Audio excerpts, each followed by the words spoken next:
defense and its special teams. Huh. That's amazing. So you worried about them ruining Caleb? I'm worried about everything, Clark. I'm worried about everything. It's really annoying. The offseason, everyone was like, oh, Matt Eberflus, he sounds kind of smart because he's got a new haircut and he's dressing fresher. And I was like, we're looking for answers. Find answers.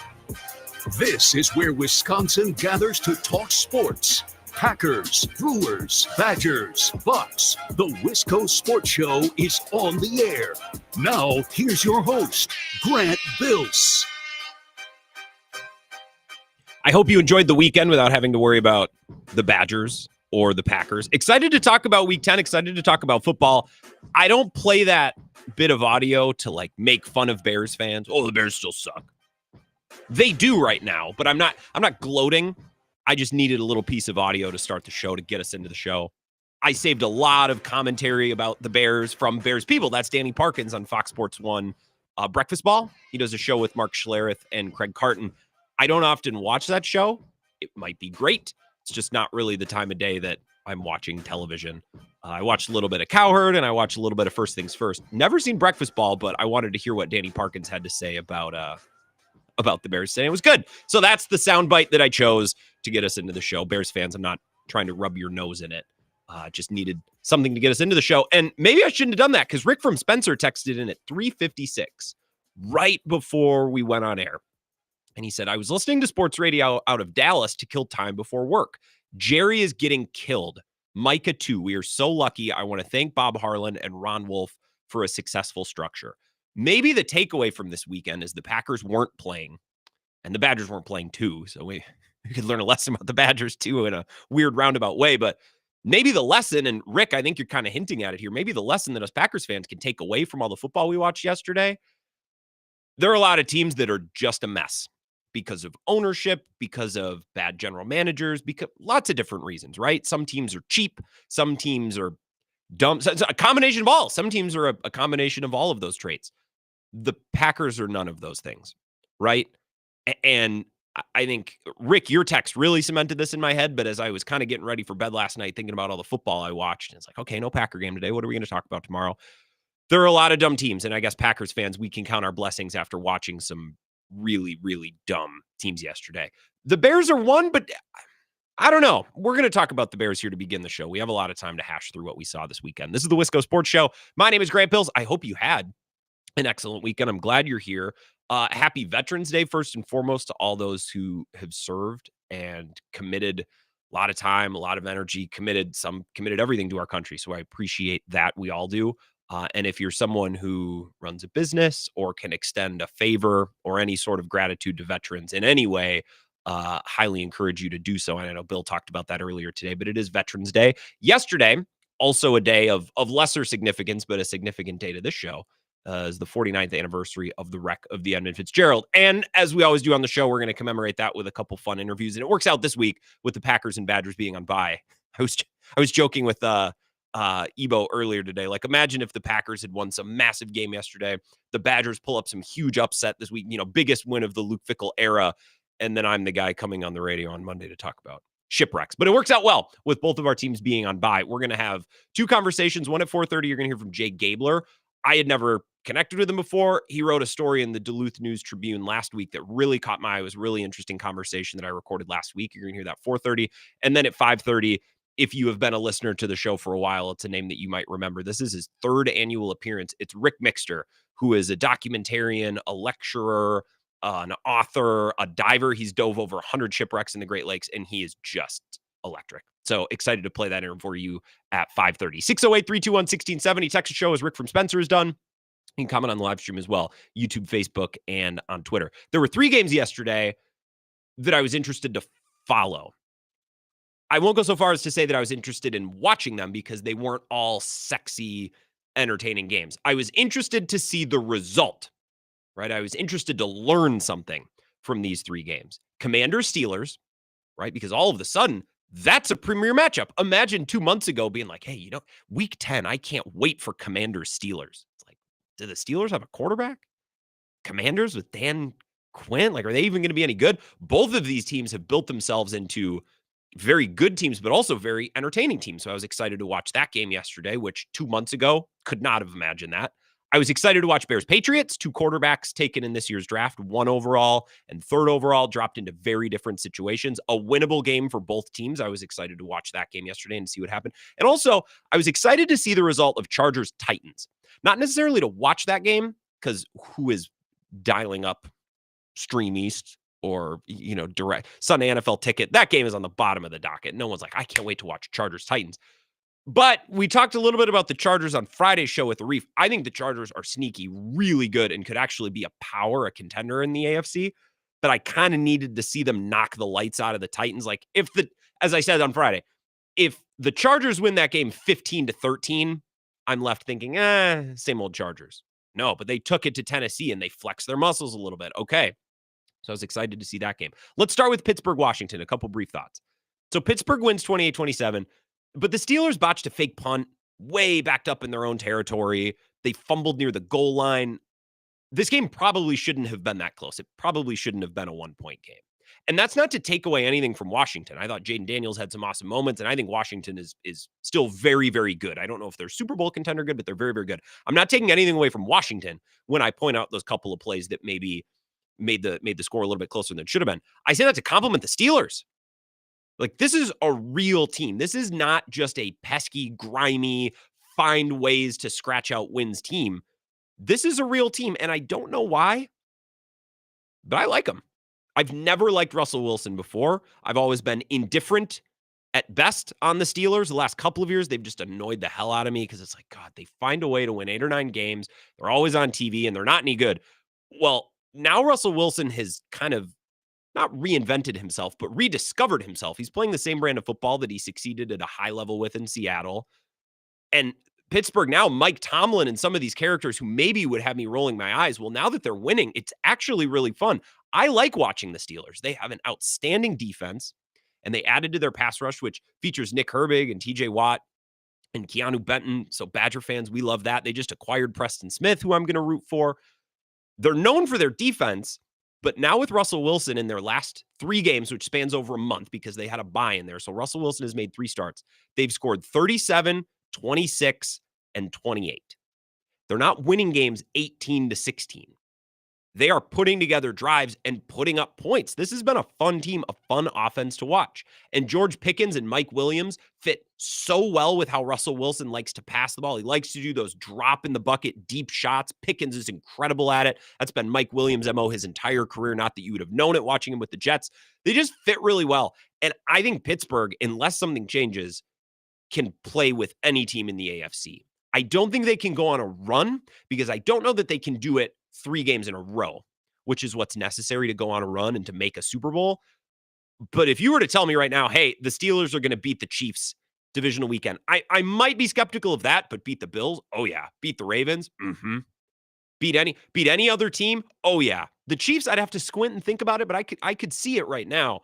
I think the Steelers are going to ruin someone's January, and they've been fun to watch. And I find myself enjoying and cheering for coaches and players and an organization that I've really just kind of been grossed out by for a couple of years in the Steelers. Los Angeles and Tennessee. Do this one really quickly. I think the Chargers are going to sneak their way to the AFC Championship game. Is a bold take that I have about the second half of the year. They're now 6-3. They have a winning formula. Jim Harbaugh has improved that defense like that. They have a good running game. J.K. Dobbins has been excellent. They're tough on the lines of scrimmage because, of course, they are. Jim Harbaugh is the coach. And their wide receivers, Ladd McConkey, now Quentin Johnston, all of a sudden is a real player. Justin Herbert is playing some of the best football of his career. And he's not Tua or Kyler where, yeah, you're playing well, but how is it going to translate if you have to play in cold weather? If you got to go to Buffalo or Baltimore, you got to play late in the year in a game that matters. I think Justin Herbert's success would translate, unlike Kyler Murray, who's a blast to watch. But is that a player? Is that a horse I would bet on in January? Probably not. I could see Justin Herbert and his play style being very effective. I could see this Chargers team, the brand of football that they're playing, working very well late in the year. 100%. I wouldn't be shocked if we wake up AFC Championship game Sunday or Conference Championship Sunday and it's the Chargers and the Chiefs. I would not be shocked at all. And not a lot of folks are talking about the Chargers because they always play in that 3 o'clock window against teams like the Titans, and they're always on in tiny television pockets. They're never nationally televised, right? Also, another reason I'm buying into the Chargers, and I direct you to the writing of Daniel Popper in The Athletic earlier today, and I retweeted the story, and I'm skipping to the second paragraph. The Chargers coach had chosen to play The Wreck of the Edmund Fitzgerald, a song written, composed, and released by Gordon Lightfoot in 1976. Over more than 6 minutes, the song tells the story of the SS Edmund Fitzgerald, a freighter that sank during a storm in Lake Superior on November 10th, 1975. All 29 crew members died. Sunday marked the 49th anniversary of the sinking. Harbaugh said after the game he played the song as a way of honoring that anniversary. The truth is a bit deeper than that. Again, this is Daniel Popper, The Athletic. On Saturday night, Harbaugh held a meeting at the team hotel. According to players, Harbaugh spent part of that meeting delivering a speech about the song and the shipwreck. He went through the whole song, said safety Elijah Molden, from the first line to the last. As he always does with these stories, Harbaugh tied it to football. Quote, not relating to the people on the ship, but to the storm. I think the Chargers and the bolts in the storm, Joey Bosa recalled. We just kind of want to carry that mindset that we're the storm. Harbaugh's idiosyncrasies draw different reactions from different players. The stories he tells in meetings can meander, but they come back to some kind of overarching point, usually. Just rock out with the storm and see where it takes us, linebacker Deion Henley said. I was shocked when I opened that this morning. I saw the story because I was reading a little bit about the Chargers. I'm like, if I'm going to bring up the Chargers on the show, I should be up to date with the latest. Daniel Popper covered them, and I'm like, son of a gun. Of course, Harbaugh was all over it. So I am all in on what the Chargers have been doing. And if we wake up Conference Championship Sunday and the Chargers are playing at Arrowhead, I would not be shocked in the slightest. I think they're that sneaky team. There's always a sneaky team. There's always a sneaky team that gets through, like the Bengals a couple of years ago. No one expected the Bengals to make it all the way. But then once they were there, you're like, oh, well, look at the player. Look at the team. Yeah, makes sense. It's not a surprise. I think the Chargers could be that team come January. Lastly, and this is probably the game that we're going to talk about most of the show tonight when we're discussing football. Chicago, New England. The comparison of Williams and May, Caleb Williams and Drake May, was the most interesting part of Week 10 to me. Okay. Caleb Williams went number 1 overall, and everyone said, don't revise history on this. Everyone said coming into this year that this was the best situation a number 1 overall pick has ever come into. And I didn't necessarily disagree with that at the time. Now, everyone's talking about how the situation actually sucks, which, okay, we have new information. There are challenges with the situation and with the talent and with the roster and with the coaching staff, with the organization that we didn't feel months ago. But remember, the narrative coming in was this is an incredible situation for Caleb Williams. Drake May went number 3 and probably was thrown into the worst situation a young quarterback could be thrown into. Complete polar opposites situations, right? Caleb Williams, Drake May. Caleb has a bad O-line. Drake May's O-line is just as bad. Right? Now, Caleb Williams at least has DJ Moore, Rome Odunze, Keenan Allen. Drake May has Pop Douglas, Jalen Polk, and Kayshon Boutte. Their wide receiving core has not been good this year. Hooper and Henry are okay. Okay, so they have some solid tight ends. But Caleb Williams has Cole Kmet and Gerald Everett and Mercedes Lewis for whatever he's worth. I think that's a sneaky good tight end room. Like, Caleb Williams' talent situation is so much better. And I know people don't like Caleb Williams' coaches, Matt Eberflus and Shane Waldron. Okay, fine. Maybe not the best in the world. But May has Gerard Mayo, who's a defensive coach like Matt Eberflus, but with no experience. He had never even been a coordinator before being a head coach this year. And Alex Van Pelt, Shane Waldron's a bozo. Okay, well then what does that make Alex Van Pelt? He's never even called plays. Shane Waldron has worked with McVay and in that tree, and he called plays in Seattle. Van Pelt's been a journeyman his entire career. And despite the stark differences in situation, and I know I'm not saying that Eberflus and Shane Waldron are the best coaches ever, and I don't know that the talent around Caleb Williams is performing, but the talent is there. Despite the stark differences in those two situations, I think most people watched the game yesterday and thought, oh, Drake May, there's something there. Look at this guy. Got a pretty nice arm. Yeah, makes mistakes, but some athleticism, some poise. And if you had never watched Caleb Williams or known anything about him or his team, you would have watched yesterday and be like, this guy's a mess. And that's such a massive indictment on the Bears. Because I think the Bears are better than the Patriots at a multitude of things. I'm not saying that they're the Green Bay Packers or the Cowboys with Jimmy Johnson. Like, I'm not saying they're the gold standard of organizations. But for all of the talent that the Bears put around Caleb Williams, and if nothing else, the experience advantage that their coaching staff has over New England, for that game to look like that yesterday is a massive indictment on the Bears. And I know I'm not breaking any news to Bears fans. I'm just trying to establish the stakes of that game and why the result is so jarring. Time for your calls. We'll get a couple in. Text if you have any thoughts on Week 10 yesterday, 608-321-1670. Wisco Sports Show back in 3 minutes. This is the Wisco Sports Show with Grant Bills on the Wisconsin Sports Zone Radio Network.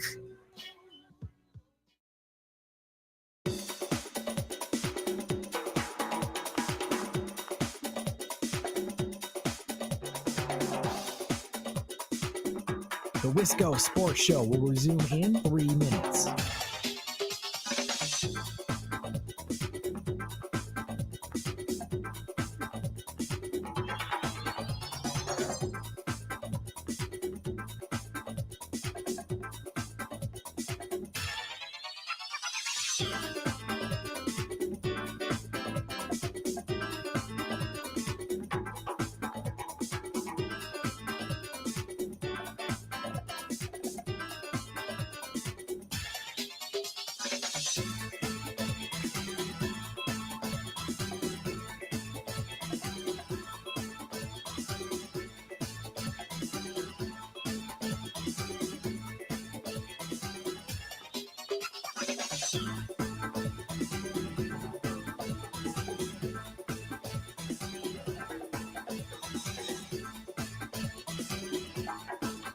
The Wisco Sports Show will resume in 2 minutes.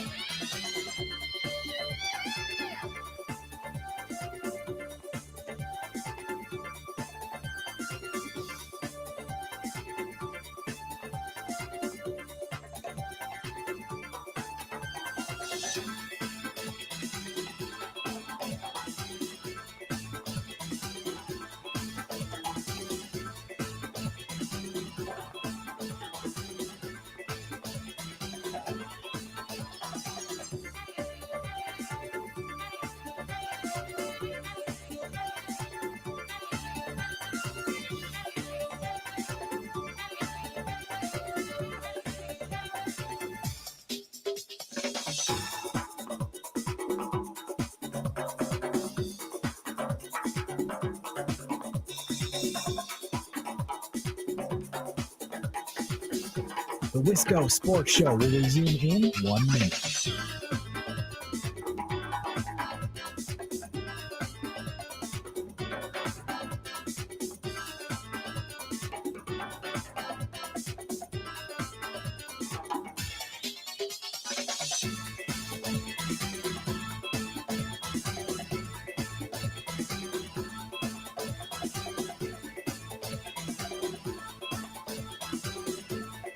The Wisco Sports Show will resume in 30 seconds.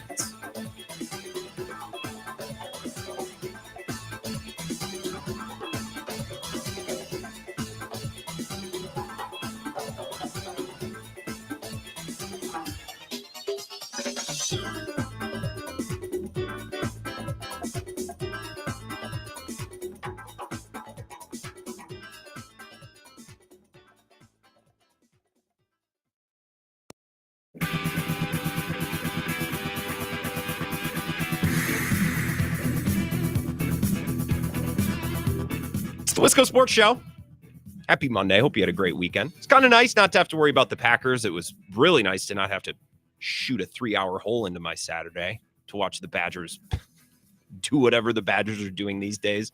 The Jack Del Rio news today, very on point for the state of the program currently. And I saw Akshaf on Blue Sky, because that's something that I have to pay attention to now, posting pictures of the damage in the Madison residence yard. Ben Kenny went back onto Reddit from, I think it was early Saturday morning. Someone posted, "Hey, a drunk driver completely destroyed the fence in my backyard last night. What do I do now?" Which on the Madison subreddit at the time, it's like, okay, sounds like a Friday night in Wisconsin. But then people went back and said, oh, I didn't know it was former NFL head coach and current Badgers analyst Jack Del Rio who blew through the fence in your backyard. So that was an interesting wrinkle and an interesting little side quest that took place on the internet tonight. We're going to get to some Edmund Fitzgerald content. Jay Gabler, the Duluth News Tribune, a very interesting interview that I want to play for you in about 10 minutes. And I see some comments on the live stream. It's like, we can talk sports tomorrow. Let's get to the Fitz stuff. We'll have time. We have time to do both. We have so much time. We have 2 hours. Okay, let's take a call or two first. Thomas is in La Crosse, 608-321-1670. What's up, Thomas? Hey, Grant. How's it going? It's going excellent. What's on your mind? Well, Grant, yeah. Well, to start, on this Veterans Day, I want to first off really quickly stop and say thank you Amen. to those veterans who are currently serving in our active military branches and those who have and are retired. Thank you, thank you, thank you from the bottom of my heart. So let's start off with the Sunday night football game. Yeah, I didn't mention last night. Let's talk about that for a sec. Yes. Yes. So I want to mention first that I was not able to watch any football besides Sunday night football. And better yet, I worked 13 hours Friday through Sunday at the rec. So I was very busy entirely. Didn't even get to watch a whole lot of college football besides some of the highlights that ESPN posted on their website. But Sunday night football, I was a very busy guy. Yes, Sunday night football. Holy cow, was that a lot of interceptions, especially second half. And I was talking with my roommates, you know, we were watching it, and I was like, Jeepers Cripes, what the heck is going on here, your guy? You know, it was insane. And the fact that Jared Goff won, even though he threw 5 interceptions, that's insane. So, you know, and I brought that up to my stylist today too at Sports Stuff. I was like, you're not supposed to win a game if you throw 5 interceptions, right? No, you're not. Correct. And continue. Yep, go ahead. Yeah, and you know, Houston played really well. Did they? Well, I mean, Stroud did throw what?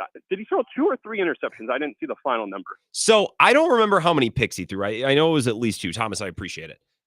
I came away from last night's game, and I didn't mention this to start the show, so thank you for bringing this up, Thomas.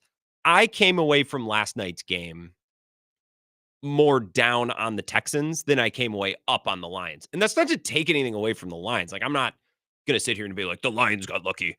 They should have lost that game. They got lucky. Well, okay, you got to get a little lucky to win every NFL game. That's nothing new, by the way. The Chiefs got lucky. Yeah, well, good teams tend to get lucky. The Lions are a good team. The Chiefs are a good team. I know the Lions are really good. I didn't need to see them come from behind by 10 or 13 points to know the Lions are good. They're really talented.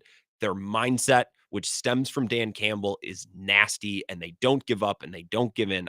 I knew all of that. That was not a new discovery. I didn't come away from last night's game thinking, man, I didn't know the Lions had it like that. I didn't know they were about it like that. Oh my goodness. No, the Lions are awesome. I told you before they played the Packers, I think they're the best team in the NFL. Right now, it's them and the Chiefs.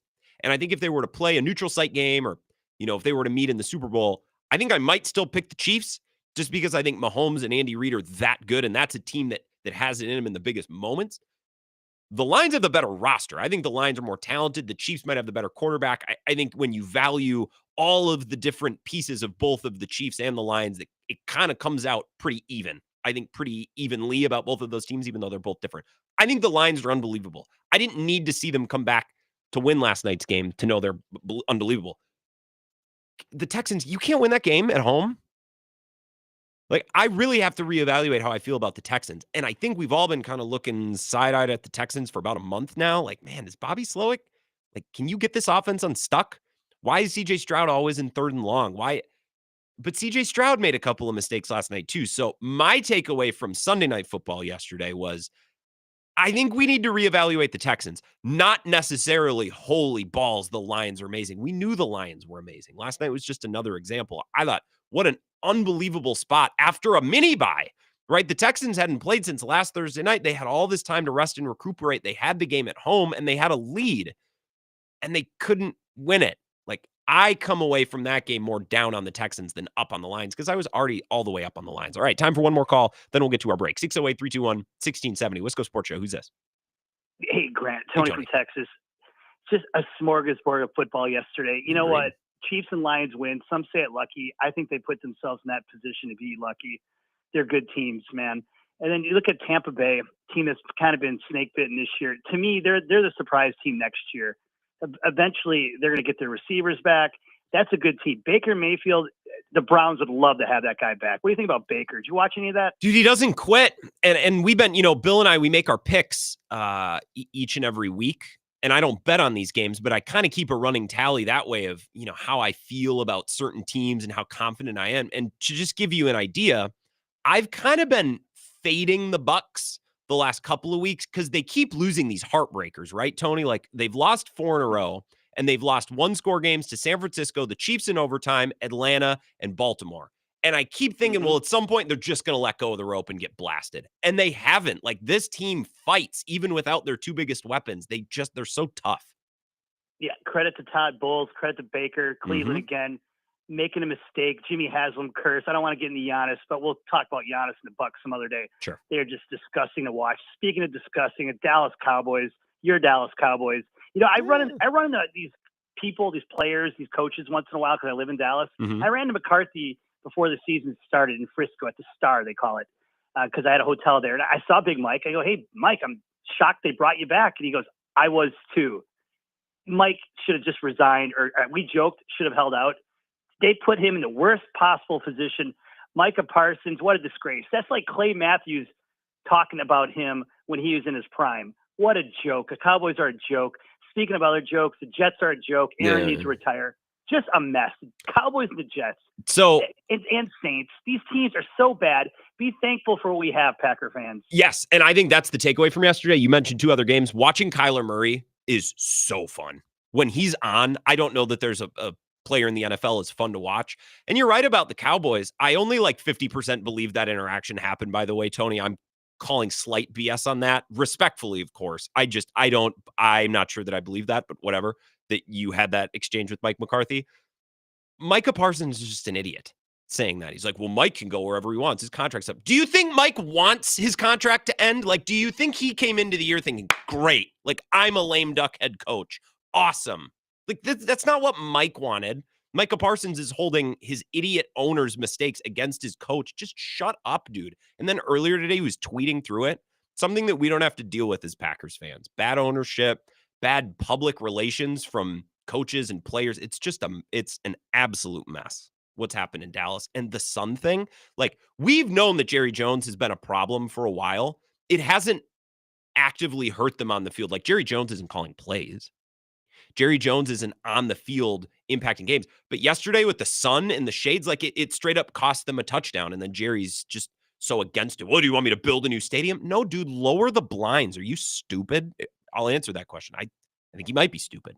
Let's take a quick break. Jay Gabler, the Duluth News Tribune. We're going to take our first little dip into the world of shipwrecks today, commemorating the Edmund Fitzgerald. He's going to join us from the Duluth News Tribune. He wrote an awesome story about the song last week, and we're going to talk about the wreck and what it means to the Twin Cities. Not Minneapolis, St. Paul, but the real Twin Cities, Superior and Duluth. That's coming up next. It's the Wisco Sports Show. This is the Wisco Sports Show with Grant Bills on the Wisconsin Sports Zone Radio Network.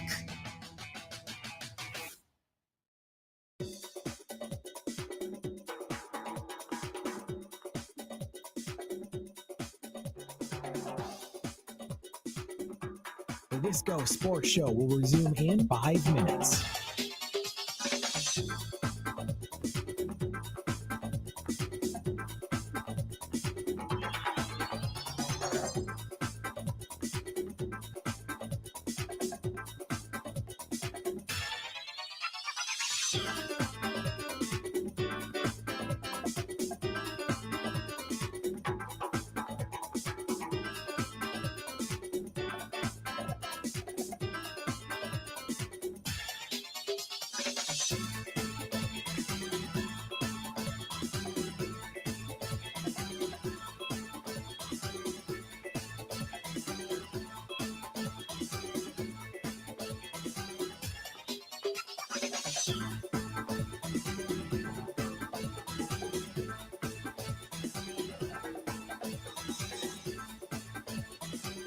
The Wisco Sports Show will resume in 4 minutes.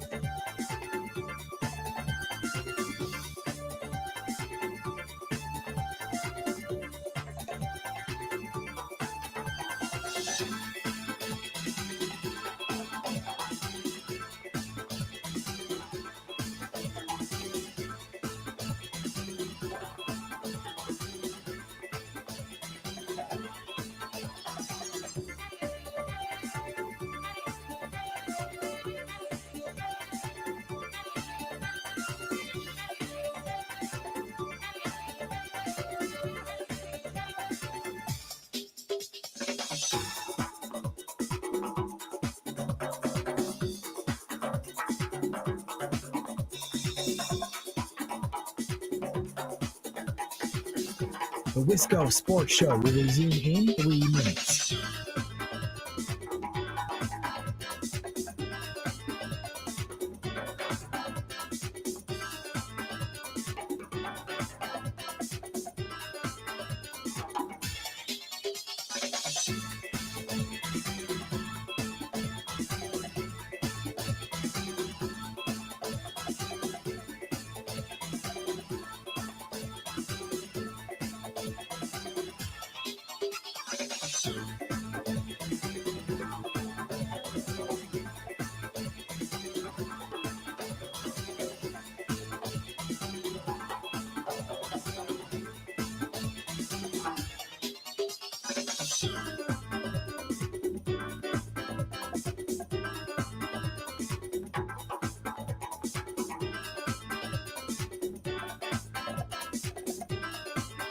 The Wisco Sports Show will resume in 2 minutes.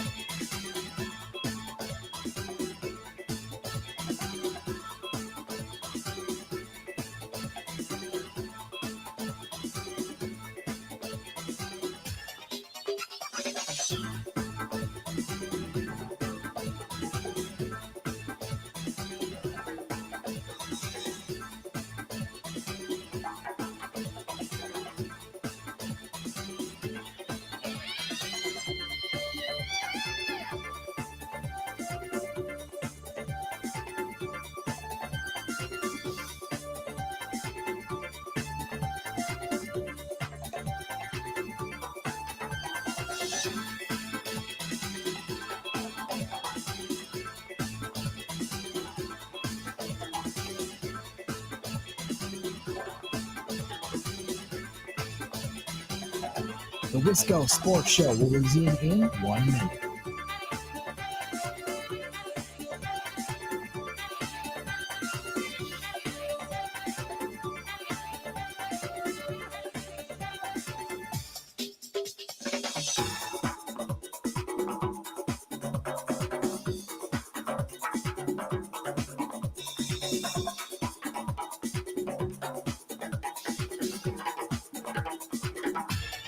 The Wisco Sports Show will resume in 30 seconds.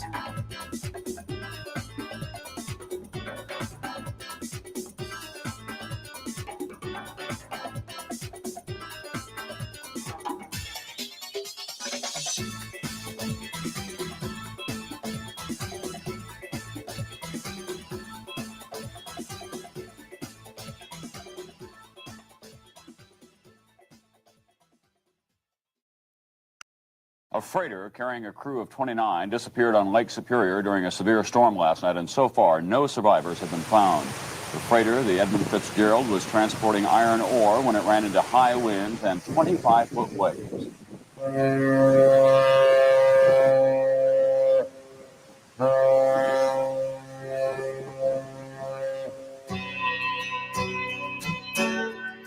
Welcome back. It's the Wisco Sports Show. Rick Mixter going to make his third annual appearance in about an hour. A first-time guest to the show, and maybe someday we'll have a reason to have him back. I like to mix in 2 guests if possible, and luckily both of our football teams are on bye this week, so I don't feel like a total jag talking about shipwrecks and the Edmund Fitzgerald today without the Packers and the Badgers. Jay Gabler, who's with the Duluth News-Tribune, and you're going to hear in the interview exactly why I tracked him down and exactly why I wanted to talk to him. But if you're watching on the live stream, you can see his face as well. YouTube and Facebook, the Wisco Sports Show with Grant Bills. Here is our interview that I recorded with him last Wednesday. Enjoy. Jay Gabler is here joining us now. He's with the Duluth News-Tribune. And I saw your story when I was getting ready for the anniversary of Edmund Fitzgerald. It always comes up on the show. And I saw you wrote a story. You have an interview with the first DJ to play the song, who played it off the LP before it ever came out as a single, and the story of all the listeners calling in and reacting. And I just thought it was a brilliant story. So tell me about how you started on this story. Tell me about the process of writing it, because I just want to know more. It actually started with an email from a guy named Ken Bueller, who is a veteran of broadcasting here in Duluth, but is now on his very successful second career. He's director of the Lake Superior Railroad Museum in the depot. So I've talked to Ken on many occasions, and he thought to reach out and point out that with all the stories that have been told about the Edmund Fitzgerald and the song, that he thought it'd be interesting to tell the story of how Dave Strandberg, then on WAKX, got to be the first DJ to play this song that has gone on to be iconic. So that's Ken suggested that I reach out to Dave, and I was able to contact Dave. Now he's still on the air. All these years later, 48 years later, he's now at KDAL, which is the station Ken actually was at back in 1976. And Dave was happy to take a few minutes and talk to me about how he came to spin the wreck of the Edmund Fitzgerald. So it's a really cool story. It's not surprising at all, because I think this story or this song, kind of they're one and the same after all these years. It seems to connect people in ways I think that would really surprise people or amaze people if they're from elsewhere in the country. And I don't live on a Great Lake directly. I live less than a half hour from the shore of Lake Michigan. But I just think if you are from around here, you would be surprised at how this song and this story kind of reaches and connects all of these people. So I wasn't shocked at all that this story kind of came across the way that it did. It was just really cool. What was some of the reaction that he got when he first played the song? What did he hear from listeners? What was the feedback like? So what happened is that the album Summertime Dream came out in June 1976. So this is just several months after the Fitzgerald sank in November 1975. So Gordon Lightfoot was pretty quick to write the song, record the song, came out on his album the next summer, but was not originally released as a single by the record label. And so this is back in 1976. This is when it was a big deal which song the record label would decide to release as a single, because that would determine airplay, which then would determine the charts and sales. You know, it's not like now where Taylor Swift releases an album and every song on the album goes into the top 40 immediately because everybody streams the whole album. You have access to the whole thing right away. Yeah, exactly right. Everybody has access to the whole thing. And also, of course, the record labels know what you're listening to. You know, if you just buy an album, they know you want the album, but they don't know what songs you're listening to or what have you. So when the album came out in June 1976, the first single to be released was the much more traditionally radio-friendly title track, Summertime Dream. And Dave told me that, you know, the album had come out and he at that point was doing overnights. So he had a little bit of freedom to play some deep cuts that might not be playable, or that, you know, his program director might not love him playing, say, during a drive time slot. And he said that a listener reached out to him and said, you know, this new Gordon Lightfoot album has a song about the Edmund Fitzgerald on it, which, you know, there was a wreck that certainly people locally would have known and been aware of, but not have thought about as necessarily something that would have a lot of recognition beyond the immediate area. So yeah, Dave said he took a listen to the song, liked it, of course, and spun it on air. And he said the phone lines lit up immediately. As soon as people heard that song, they were like, that's incredible. I've got to hear it again. So he started playing it more during overnights. And then he got the station WAKX to play it during the day. Other stations picked up on it. You know, I don't know whether Dave was the first DJ to play the song on the air, but he must have been one of the first, because it would have been unlikely that most DJs on most radio stations anywhere in America, or Canada for that matter, maybe a little bit more likely in Gordon Lightfoot's native Canada, but you know, unlikely that stations would dive into a deep track and just spin it off the record. But yeah, once it started getting played, the record label became aware that, oh, people like to hear this, and then they released it as the next single in August of 1976.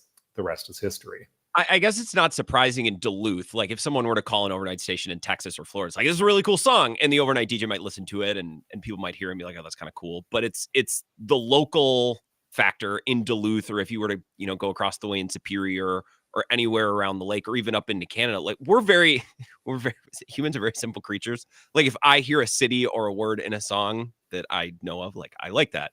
Right. So like he references the Chippewa. It's a different Chippewa. I grew up near Chippewa Falls, Wisconsin, but like it's not surprising. And I've worked in radio for not for that long, not as long as Dave, but you know, I guess close to a decade or closing in on a decade. Like we like hearing something that we know on a large platform. So I guess it's not that crazy that people reached out and connected like that. No, and of course it's a brilliant song. And you know, Gordon Lightfoot was already quite a large star. He just had a #1 hit the previous year with Sundown. So I'm not saying it's quite the same as if Sabrina Carpenter released a song that's name-checking Superior, but it's kind of in the same arena, so to speak. It's a big deal if Gordon Lightfoot writes a song about your area. So people definitely paid attention, and then they responded to the music itself. Is it the story?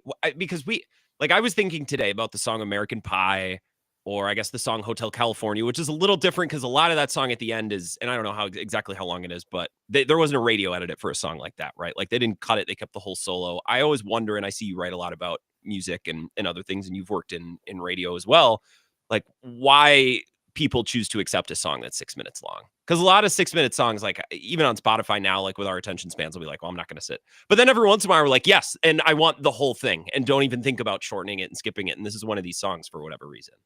Yeah, and it certainly is rare. A record company would not bet on it working, but I think you're right. Story songs often will carry people's attention. If you've seen the new movie, relatively new, Beetlejuice, features MacArthur Park, which is this horrible Richard Harris song that somehow became a #1 hit in 1967, despite being 7 minutes and 21 seconds long. But it tells a story, and there's a cake left out in the rain, and for some reason, people really got into it.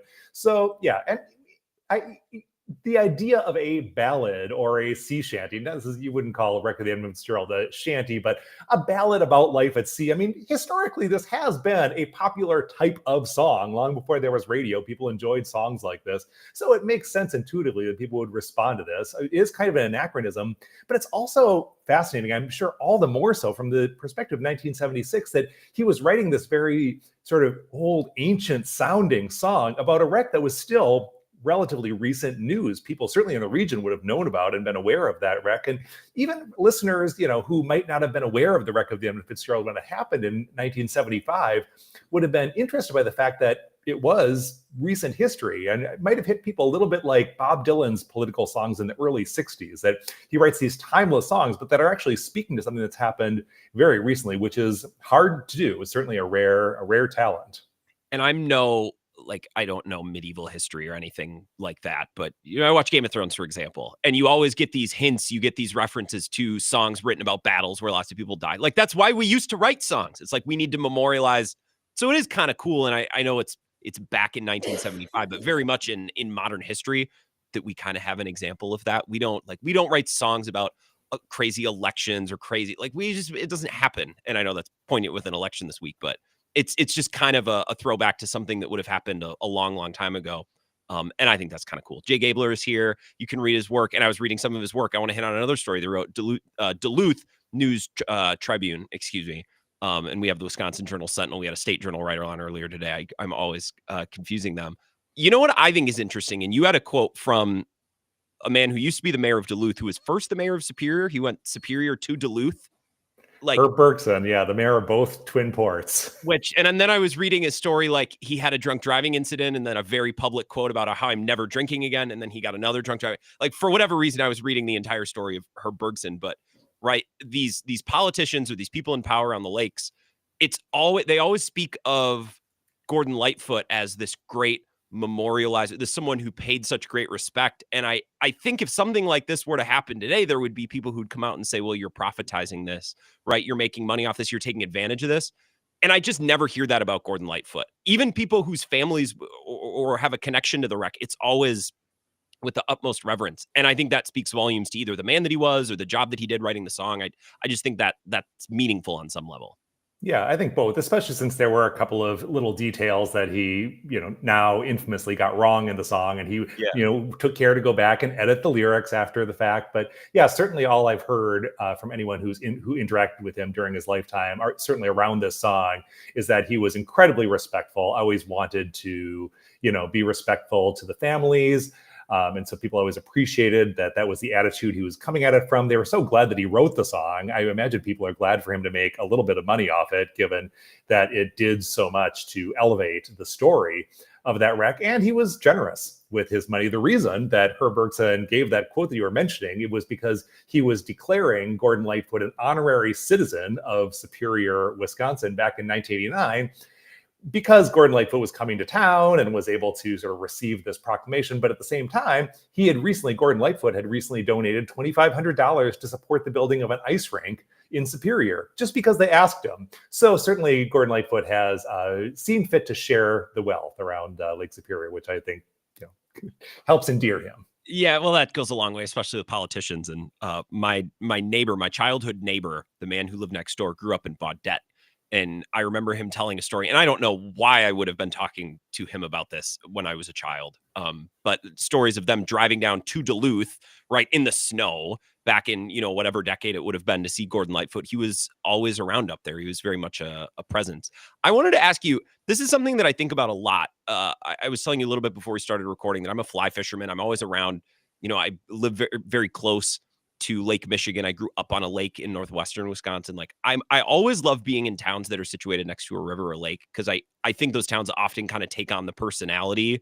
Like they're built around that water in a way where you kind of see it in the way, like Duluth and Superior, very much like the Canal Park down by the water, and there's shipping, and it's very present. Like Port Washington, north of Milwaukee, you drive around or walk around downtown, and there's murals of salmon on the walls and stuff. And I just think the identity of Duluth or Superior, right, either one of the ports, like that has to be central to the way they accept a song like this, listen to a song like this, and kind of in everything that they do. And you cover, art and all sorts of different things up there. Is that something that you notice or think about? Oh, yeah, totally. I mean, Duluth is here because of the lake and the railroads. And you always know that. You certainly don't forget it in Duluth, which is not only a port city, but it's a port city on a hill. So anywhere you are in Duluth, anywhere up on the hillside, it sort of serves like an amphitheater where the main attraction is the aerial lift bridge. And so you find yourself, you can watch the ships coming and going from a lot of Duluth, and it really brings your attention to the fact that you have this activity happening, to the fact that the lake is there. You can see the lake everywhere. So the lake is definitely a big part of Duluth's identity. And something I've noticed in terms of the way that people interact with that song and the way you see it coming up on social media and used and listened to, is that it has come to symbolize, represent, evoke not only the specific disaster of the loss of the Edmund Fitzgerald in 1975, but more broadly, all wrecks on Lake Superior, the Great Lakes, I'm sure even beyond, but certainly here on Lake Superior, and to some extent, even the lake itself, right? Even if you're not thinking specifically about shipwrecks or even about maritime activity, people will go down to the lake and want to hear that song. I talked to a person who is a ranger at the Lake Superior Maritime Visitor Center, which is a U.S. Army Corps of Engineer museum and facility down by the lift bridge. And she said she'll just be sitting there on duty in the museum, and she'll hear people just start playing the song on their phones. They just need to hear it. And so I think people around here appreciate that that song really evokes a lot of the emotions that people associate with the lake, whether it's specifically with respect to a shipwreck or just generally the lake, the gales of November generally, and what it means to be on this incredible body of water. It is incredible. I am a fan. So I was perusing the News Tribune. I was wasting time at work when I was supposed to be doing other things, and I see that you have a story about this weekend. There's a conference, if that's what you want to call it. Like, I just want to know more about this. It goes down in Canal Park. It's called Gales of November. This has been going on for a while, and your words were, explores the past and present life on the waves of Lake Superior. So it's shipwrecks, lighthouses, Isle Royal, talking about pollution and environmental factors. Like, I want to go to this. If not this year, then another time. Can you tell us more about this? I really want to go. Yeah, my favorite specific subject that's going to be addressed at this year's Gales of November conference, and it is a conference with multiple speakers over the course of 2 days, Friday and Saturday this weekend. One person is speaking about, and I quote, the maritime history and archaeology of small gasoline boats in Door County and eastern Wisconsin. That's good. So people are getting real nerdy about maritime activity. Let's get as specific as possible. Yeah. Yeah. And people do that. People love nerding out about maritime activity on the Great Lakes. I'm a member of a couple of Facebook groups, people following ships, and they will notice, some ships, they'll come in, you have ships coming going from Duluth several times a day during the peak of shipping season, but people will notice if the ship goes out loaded and then turns around and comes back. They'll watch and they'll see, oh, is it something with the rudder? What's going on there? Long discussion threads. So there are a lot of people who are into this stuff, and hundreds of them, I understand, come every year now to Duluth to attend this conference, although it actually started in Superior back in 1988. A group of divers who had been diving on shipwrecks decided to have a conference and share their experiences, connect, invite people to participate. And they started it over on Barker's Island in Superior in association with SS Meteor. But then in the 90s, it moved over to Duluth and came under the auspices of the association that is sort of the nonprofit associated with the Marine Museum, the Maritime Visitor Center here in Duluth. And yeah, I've never been, but I am looking forward to going this weekend. I'm going to go Friday and soak it all in, so to speak, and write about it for my column next week, as well as I'm also going this weekend to the ceremony on Sunday, the beacon lighting at Split Rock Lighthouse, and the tolling of the bell and the reading of the names. So yeah, I'll be learning a lot more about not just the Edmund Fitzgerald, but about Lake Superior maritime life generally this weekend. I like the phrase maritime life. That's what I'm going to use now to just describe what it is that we nerd out over and talk about. Well, Jay, your story was really cool. I loved learning more. Thank you so much for the time, and enjoy everything this weekend. I'm jealous. Yeah. Thanks, Grant.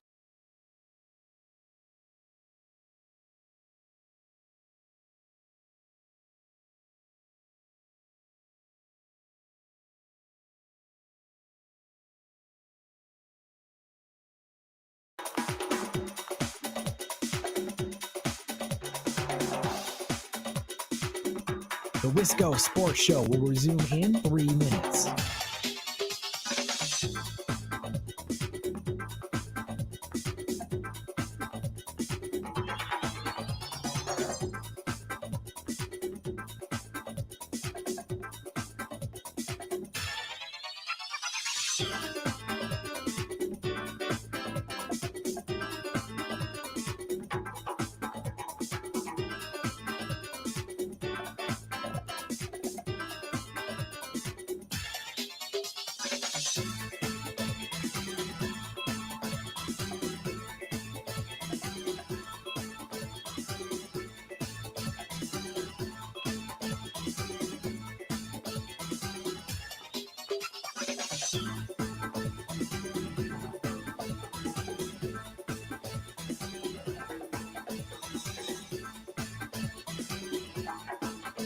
The Wisco Sports Show will resume in 2 minutes.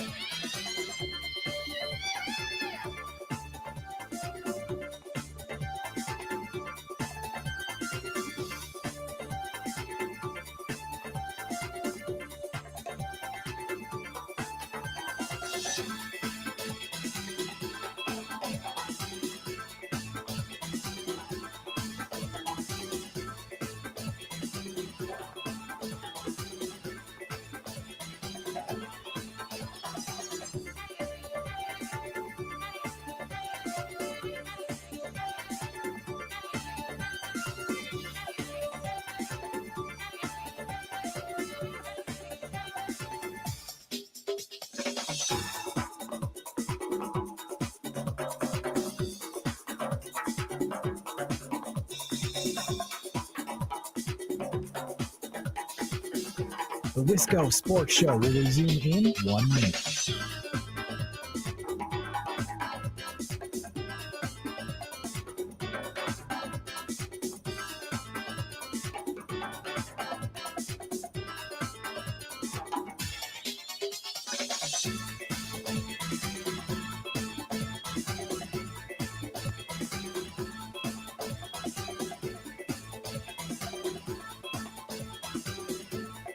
The Wisco Sports Show will resume in 30 seconds.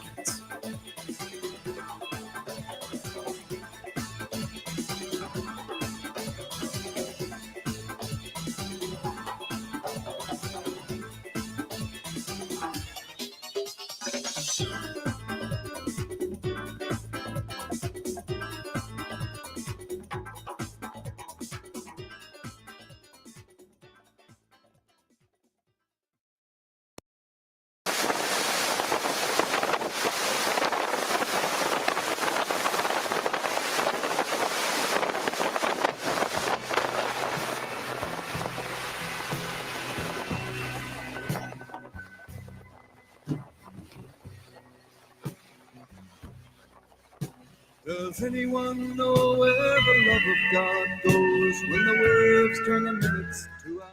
It's the Wisco Sports Show. Big thank you to Jay Gabler. If you can read his work, if you have a means to read his work or support his work in any way, I always appreciate that when we thank the guests who have come on. He's with the Duluth News Tribune. And by the way, I was thinking earlier today, I'm like, I would like to go up there. I haven't been to Duluth in probably 8 years at least. It's been at least maybe a little bit longer. I live like, I was doing the math. I was like, Split Rock Lighthouse. First of all, I thought it was closer to Duluth. It's up in, what is it? Twin Bay, Silver Bay. So it's like up another hour and a half past Duluth. That's like 6 hours from the radio station. And I live like 40 minutes east of the radio station. So that's going to have to be a whole production and a half if I ever actually want to go up there. And I do. I also want to go to the Great Lakes Shipwreck Museum. I've never been on Whitefish Point. And we had, not last year, but 2 years ago, Bruce Lynn, the curator, the director of the museum on. And by the way, the interviews, just go look them up on Spotify. All the podcasts are really good. If you're hearing this for the first time and you're like, oh, this is interesting, I want more, which is probably a minority of you. But still, you can go find it. I would like to go to Whitefish Point. I would honestly just like to go to the Sioux Locks and watch the boats go through. It's the thing that I miss well, I miss a lot of things about living in La Crosse. One thing that I very much miss about living in La Crosse, especially when I live downtown, is just going down to Riverside Park and watching the barges go through. And they're not as big as the Great Lake barges, but they're still pretty big. I miss being able to go to the water to watch that stuff. And I do want to go up to Duluth, or I've never been up farther past Duluth. I've never gone up the North Shore any farther than that. Never been to Lutsen or anything like that. I'd like to go up there. Might be a tougher sell with the significant other. It's like, hey, what if we both used at least one vacation day? Where do you want to go? So there, funny you should ask, where do I want to go? What about Superior? Have you ever been there? Why do you want to go to Superior? Well, that's a whole nother thing. What if we just went and we looked at boats? Like, would that be such a crazy? I wouldn't be such a crazy idea, right? Oh, you want to go to Mexico in the middle of the winter instead? You'd rather go to Arizona? Okay. Well, fine. I guess we can do that another year. One day. I want to get up there. Maybe next year. We'll see. Never been up there to the lighthouse or to any of that stuff. I'd like to go down to Canal Park. I'd love to spend the anniversary in Canal Park. From stories that I've heard from callers and texters and listeners, that's a really cool place to be, and a neat experience if you've never experienced it before. One day, not this year, obviously I missed it, but it's 6 hours away for me. That's a tough sell. That's a tough sell with the boss. So we'll think about that maybe in the future. Hour number 2, we'll talk a little football next. Another Edmund Fitzgerald coded guest coming up at 5:30. A lot more of the Wisco Sports Show coming up. Farther below Lake Ontario takes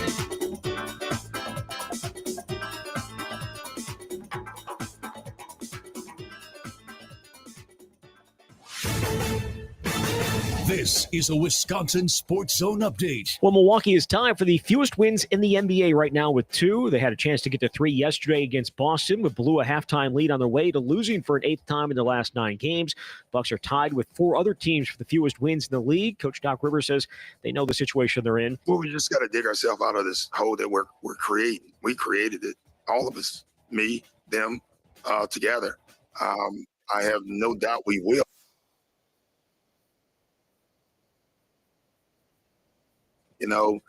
We have to play ourselves out of this hole. Bucks will tangle with another team that is struggling this year, the 2-win Toronto Raptors, tomorrow night. It's the first game of the NBA's in-season tournament as part of group play. Turning to the Badgers, they're off to a 3-0 start following a blowout win over Appalachian State yesterday. Competition going to pick up in a big way the next time they're on the court, with number 10 Arizona coming to Madison this Friday. Wildcats hammered the Badgers last year in Tucson by 25.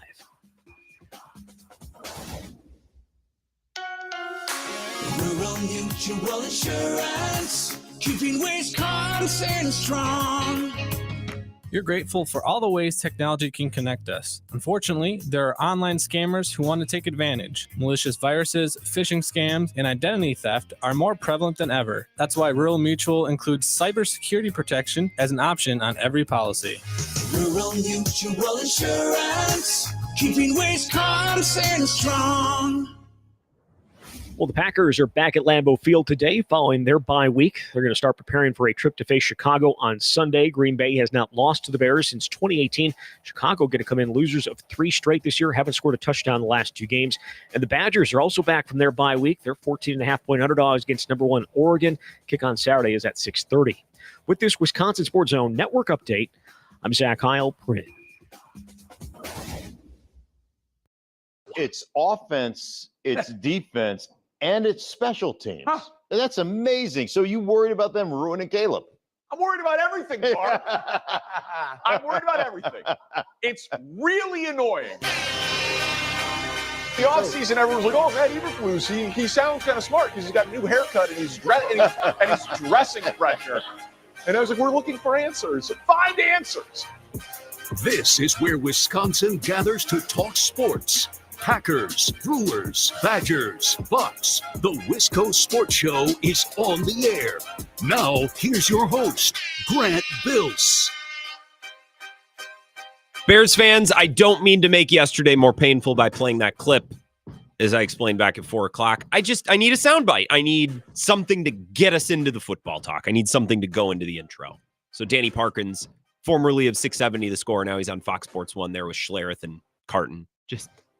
It's amazing how the song and dance from lots of Chicago people has changed over the last couple of months. And by the way, when Danny Parkins and others before this season were saying, hey, this is the best situation a number 1 overall pick has ever come into, I wasn't disagreeing. I still think this might be the best situation a number 1 overall pick has come into. And that's not to say the Caleb Williams situation is amazing. It's to say most situations for young quarterbacks really suck. So it's a low bar. I think if you have DJ Moore, Keenan Allen, and Roma Dunze, and DeAndre Swift, and by the way, a head coach who had been a head coach before, and Shane Waldron calling plays, who, hey, we might not think he's awesome, but he's been a play caller before. He's experienced. It's not like he's doing this for the first time. I still think the Caleb Williams situation is pretty great relative to most quarterbacks. Forget drafted number 1, drafted high in the top 10, the top 5. Certainly, it's just not working for reasons that we've seen it not work for the Bears before. And now Bears fans are kind of going, yeah, here we go again. And I realize this is the Wisco Sports Show.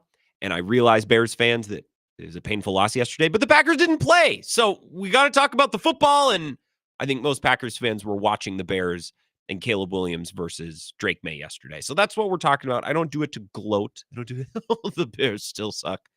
You know that.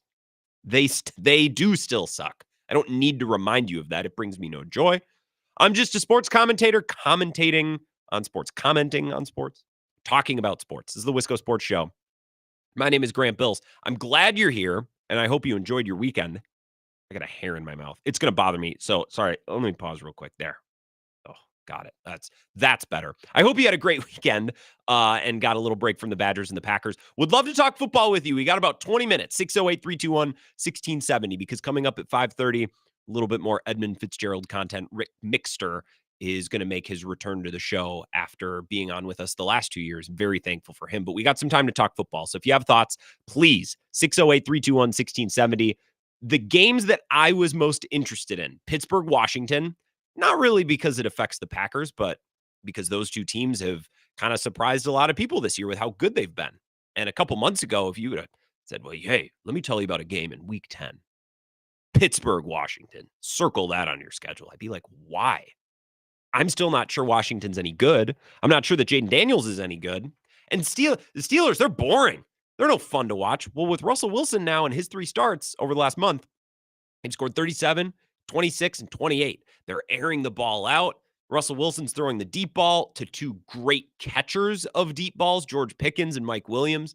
That's a fun team to watch. And they won 28-27 yesterday. Probably should have won by a little bit more. There was some flukiness in the red zone. There was a fake punt that went awry, and that really cost the Steelers big time too. So not taking anything away from the Commanders, more so just building up the Steelers. Really impressive game. Guys, I sneaky think the Chargers are going to be a force in the AFC, and no one's talking about them. And also, Jim Harbaugh, story at The Athletic. If you haven't read it, I recommend you do if you're a subscriber. Daniel Popper writing a story titled How Jim Harbaugh Channeled a Folk Rock Ballad to Lead Chargers to 3rd Straight Win. guess what the folk rock ballad was? Of course it was the Edmund Fitzgerald, and of course Jim Harbaugh did that. And they're playing a Jim Harbaugh brand of football, which is to say they're winning. And I wouldn't be surprised at all. I keep saying this, but this is the best way I can word it. If we wake up on Conference Championship Sunday and the Chiefs are hosting the Chargers, I will not be surprised at all. Chicago, New England, a game that many of us watched yesterday. The Vikings went down to Jacksonville and won. It was just kind of a gross game. I don't really have anything to say about it. The Jets got blown up by the Cardinals. I have so much fun watching Kyler Murray when he's hot as he was yesterday. That was very entertaining. And then Sunday Night Football last night coming down to the wire. I came away from that game more negative on the Texans than positive on the Lions. And that's not to take anything away from the Lions. I knew the Lions were awesome. I was telling you 2 weeks ago, hey, I think they're probably the best team in the NFL right now. I still think that. I didn't need to see them mount a comeback on Sunday Night Football to prove that to me. I know who the Lions are. I have a very high opinion of that team. I had a somewhat high opinion of the Texans, not so high anymore after last night. It's like, dude, if you can't win that game at home, coming off a mini bye, 10 days in between that and your previous game, which, by the way, was a loss, so you should be fired up. You're getting healthier. Jared Goff throws 5 picks and you can't win that game? Like, okay, well then how can I take you seriously? So that was my takeaway from last night's game, from Sunday Night Football specifically. Any thoughts on yesterday's slate? Would love to take your call. 608-321-1670. Let's go to the phones. Wisco Sports Show. Who's this? Hey, Nick and Marinette. How are you, Grant? I'm doing great, Nick and Marinette. We don't often get calls in Marinette, so I'm very excited for this. I know. couple things. First one is, do you think the Bears game could be a trap game for the Packers, being in Soldier Field for as bad as the Bears have been playing?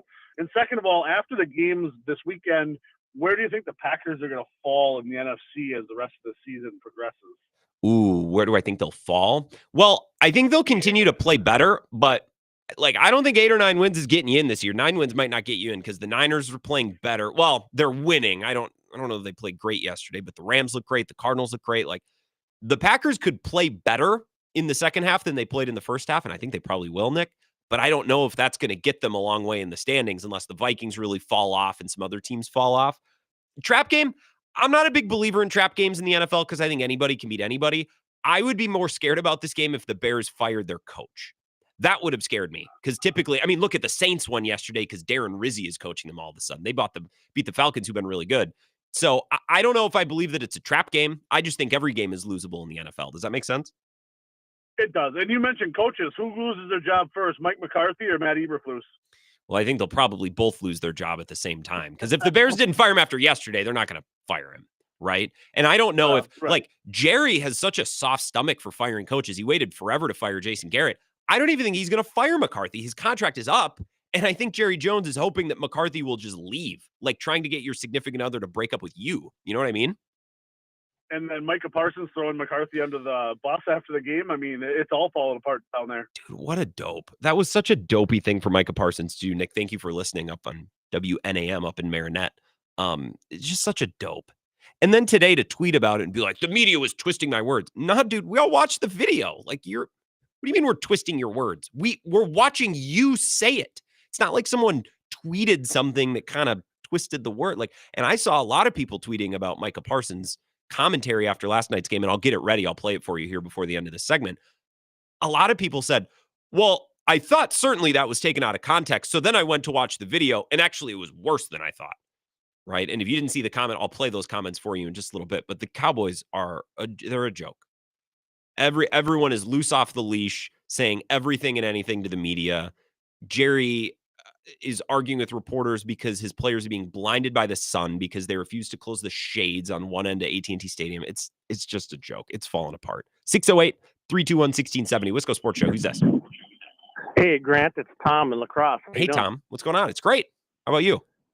Yeah, not too bad. This is my only takeaway from the weekend as I'm watching. I was watching the Vikings and Jaguars, which was boring. So I was looking over at the Commanders-Steelers.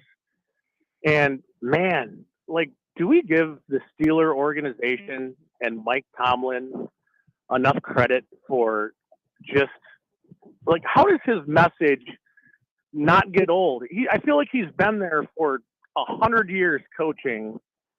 And, you know, kind of like McCarthy, like eventually McCarthy's message, or maybe it's okay, we need a change. We need to do something different. And the Steelers just keep on keeping on. I think it's maybe partly. So the Steelers never fire coaches. They've had 3 coaches since like the 60s, right? That's their thing. They have a penchant for just not firing. And I think it's from the top down. It's like, look, you get on board with Tomlin or you're not going to succeed here. Because the Steelers do not give their players an option to tune out their coach. You tune out this coach and you can't play here, right? That's how it works. You're not going to be a successful Steeler and you're not going to be a good player, which means you're going to be cut or traded, or you're just going to fall out of the league if nobody else wants you.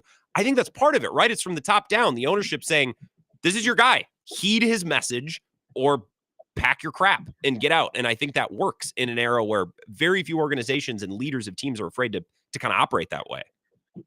Yeah, I think that's a good observation. My other prediction, I'll let you go, is welcoming Mike McCarthy to be the next head coach of the Chicago Bears next year. Later. Okay. Tom, I appreciate that. I don't know if anyone's thrown that out there. I wonder what McCarthy has planned. I wonder what his ambitions are. Because he could go somewhere and get a nice cushy job as an offensive coordinator. Or if he didn't want to do all that, maybe he could be an analyst. Maybe, I just don't know his desire to work. And if he wants, I'm assuming he wants to continue working, but work at what level? I'm not sure. I don't know. I hadn't even thought about him going to the Bears. I don't know if that's a Bears hire or not. Probably not going to cost an arm and a leg the same way that Ben Johnson or Belichick or Vrabel would. I don't even want to say it would be uninspiring. It'd be devious, but are the Bears devious? I don't think so. I think they're just the Bears. I got to think about that, Tom. That's interesting. But I have been thinking about what comes next for McCarthy, and I think that depends on exactly what his appetite is for his continued career. 608-321-1670. Wisco Sports Show. Who's this? Happy double shot Monday, Father Grant. Rico. Hey, what's going on, Rico? Hey, you knew I was going to call today. I was hoping so. I recognize your voice. You don't call very often, so sometimes it takes me a sec. I know. Okay, let's get the football talk out of the way. Hit me. Badgers suck. They do. McCarthy is inept. Is he? Jerry Jones is. He is. He's inept. Jerry Jones probably has, dementia. And Aaron Rodgers should retire. That's my take. All things. Do you think Rodgers will retire? It's a lot of money he'd be leaving on the table, right? Does he think he really cares about money? On one hand, no, but on the other hand, yeah, because he's always pushed for extensions. And I think he does care about money, but does he care more about money than coming back and probably getting his rear end kicked for another year? You know what I mean? I don't know. Right. I'm not sure. I mean, first of all, okay, the double shot Monday. Happy Veterans Day to all my fellow veterans out there. Damn straight. Let's talk about the money fits. Yeah. I mean, 49 years. Yeah, next year's going to be a biggie. I feel like the Fitz commentary on the internet, the memes, and the people bringing it up has been gaining steam for the last couple of years, little by little. I think it's really going to explode next year. I think it's going to be everywhere next year, and it should be. For a half century mark, yeah. I mean, you got to understand, I was 8 when that happened. I mean, I vaguely remember it from the news and then the song, Where did you grow up again? Did you grow up around lacrosse? I feel like we've talked about this before. No, I grew up in Fond du Lac. That's right. Okay, yeah. I knew. Not on the Great Lakes, but more adjacent than lacrosse or Madison, certainly. Yeah, I would say, I was an hour to Sheboygan. So, we'd go fishing on the pier there with Grandpa. And matter of fact, the very first time I was ever on deep water, on blue water, would have been when Grandpa took me when I was 15-ish on a charter. So, and then and oddly enough, the first time I ever touched the gray metal deck of a Navy ship was in Milwaukee on the USS Oliver Hazard Perry when I was a recruit. Did you sail? Because I know you were in San Diego, and I know you were stationed or you were positioned in an effort to not misspeak and get the terming wrong. Did you do a lot of sailing? Were you on the water a lot on the Great Lakes, or was that just tell me more about that? Okay. No, Great Lakes. No. I mean, I wasn't with the Navy. No. I was the first time I was stationed out of Norfolk, Virginia. That's right. And did what's called a Unitas cruise, Unitas 30. There's a couple people out there that I've actually run into that understand what that means. It's essentially, kind of interoperability ops with our Latin American navies. So that would have been 1989. So I went down the east coast of the South America, hitting Brazil first, Uruguay, Argentina, through the Straits of Magellan, Chile, Ecuador. You went all the way down and around? Yep, Peru, Ecuador, through Panama a month before the invasion.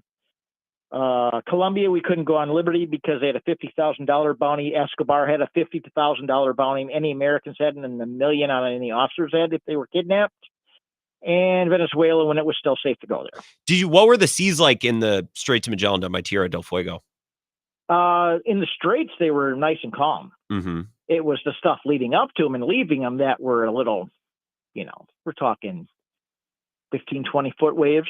Nothing insane, but definitely no, a little choppier. The worst I ever experienced was my very first foreign port of call was Aruba. It's a long story. And but we were coming out and heading back to Norfolk in December of 88. And we were experiencing 30, 35-foot seas, rogue waves, 5 miles an hour short of a full-blown hurricane, etc. I like listening to stories of the sea. It was fun. Yeah, I bet when you're young and dumb, I bet it was a blast. Yeah. Of course. It was fun. It was fun and terrifying all at the same time, especially when it's your first time really having any experience at sea with your ship. Yeah. Yeah. I suppose you're learning to trust it. And Rico, I appreciate the call. I gotta stay ahead of schedule because this interview coming up with Rick is a little longer. I like hearing stories of sailors. And I knew you were in Norfolk because Rico's come to some station events and in and around La Crosse. So I remembered a little bit of that, but I didn't know you went all the way down and around. Okay. I appreciate you sharing that. And happy Veterans Day. Thank you for your service, Rico. And everybody else, we got to get a 3-minute break and I got to stay on schedule. Wisco Sports Show. Back after this. This is the Wisco Sports Show with Grant Bills on the Wisconsin Sports Zone Radio Network.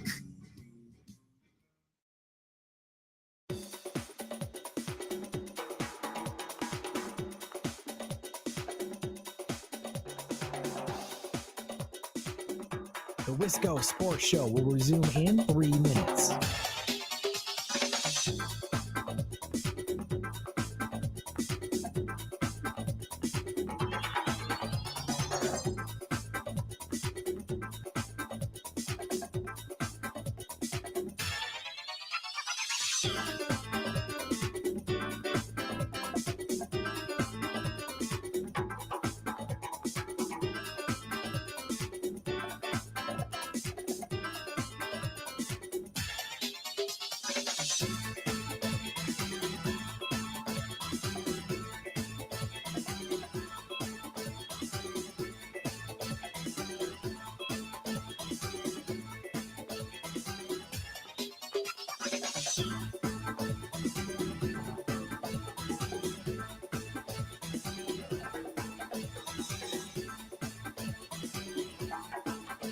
The Wisco Sports Show will resume in 2 minutes.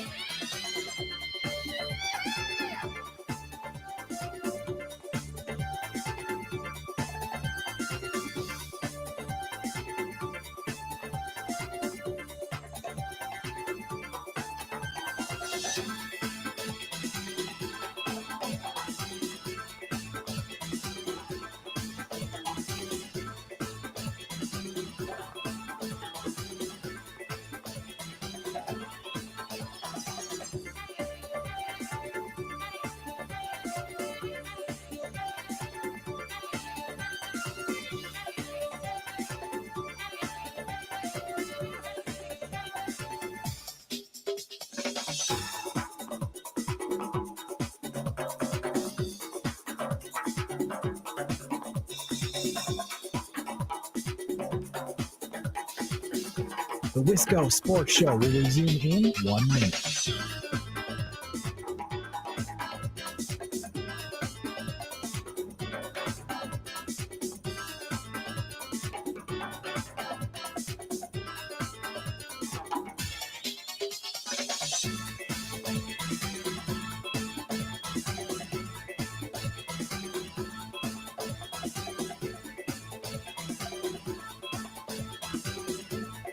The Wisco Sports Show will resume in 30 seconds.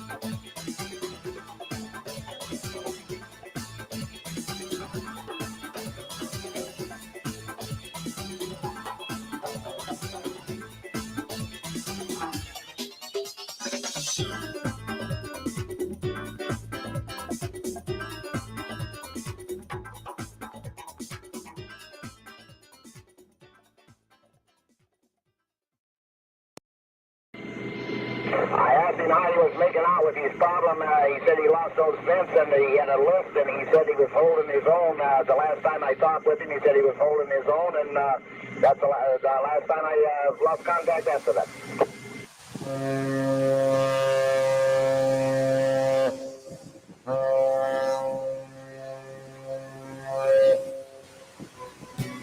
The captain wired in, he had water coming in.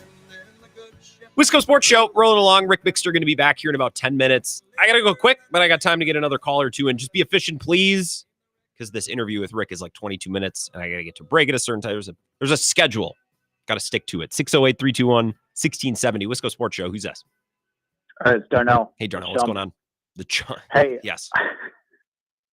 Hey, I'll be quick here. First off, fantastic last call with the maritime stories. They never get old. I do love stories of the sea. Yes. That was great. Going back to 2 callers ago, mentioned Mike McCarthy coming back and coaching the Bears. What a crazy parallel between Brett Bielema leaving the Wisconsin Badgers and then going and coaching Illinois after coaching the South. I just think that's kind of funny how things could work out similarly like that. I don't think it actually would happen. I don't think Mike McCarthy coached the Bears, but who knows? Crazy world. Crazy world, lots of smells. You never know. A lot of smells. Yep. And then finally, this was a great week to have a bye week for the Packers. I would not want to be a team playing this week. It seemed like all the teams that kind of should have won either lost or they looked really crappy. And I was just kind of happy to not be playing or have my team be playing during this week. It did seem, you get into these doldrums, and like when we were doing picks with Bill last week, like Minnesota's down in Jacksonville. I believe Jacksonville stinks and Mac Jones stinks. But I took Jacksonville to cover because I'm like, they're going down there. It's a weird stadium. Like Jacksonville's probably going to cover, and they did. Sam Darnold was a mess. And that's something to monitor moving forward. Teams that should have won. I mean, the Texans couldn't win at home when Jared Goff turns the ball over 5 times. Like, I think very little of the Texans right now because last night's game did very little to change my mind in the way of not the Tigers, the Lions. I thought the Lions were awesome. They were awesome again last night. That's nothing new, but the Texans, that was, it was bad. Like, if you can't win that game, when can you ever beat a good team? The Bielema comp. The Bielema comp is, I hadn't thought about that. I'm going to ponder that over this next break. Luke on the Dirt Roads text in. The church bell chimes. It rings 29 times. Yes, sir. Yes, sir. Duncan Holman says, this is a little ridiculous. Quick Trip was giving out free breakfast to those that served, and I tried to get mine, but they said prison didn't count. Yes. Thank you to Quick Trip. And again, happy Veterans Day, and nothing but thanks and admiration for those who have served. Appreciated. Rico, one of them. I know Clumhead Mike was in the Navy. Maybe your time, I think Clumhead's a little bit older than Rico, just my guess. Their time probably didn't intersect, but happy Veterans Day. Yes. Thank you to everyone who served. We're going to continue our celebration of the wreck of the Edmund Fitzgerald. Rick Mixter makes his return next. It's the Wisco Sports Show. This is the Wisco Sports Show with Grant Bills on the Wisconsin Sports Zone Radio Network.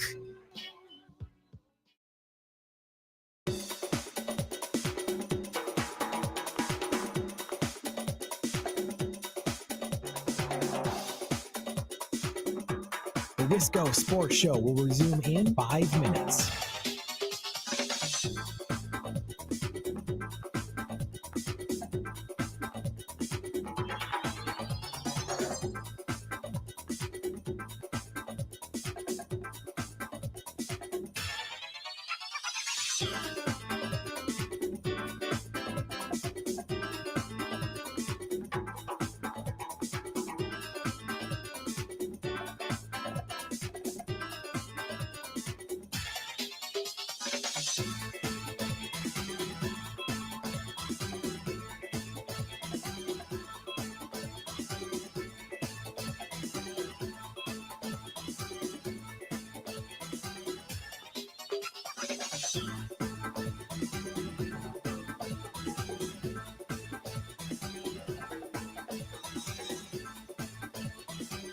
The Wisco Sports Show will resume in 4 minutes.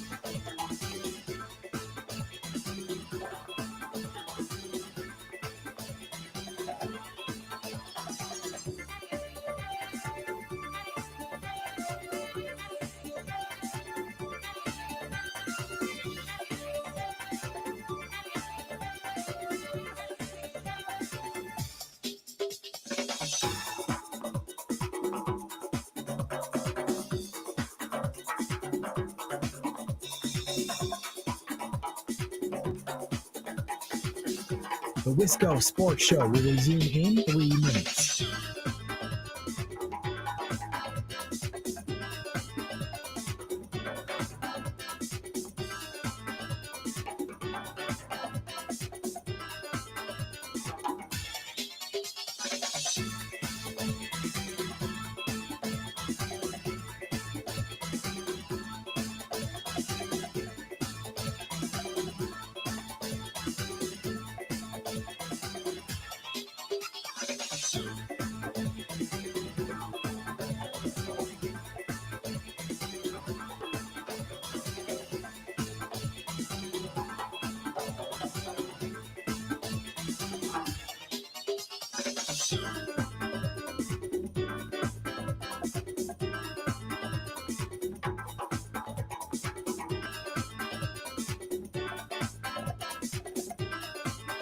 The Wisco Sports Show will resume in 2 minutes.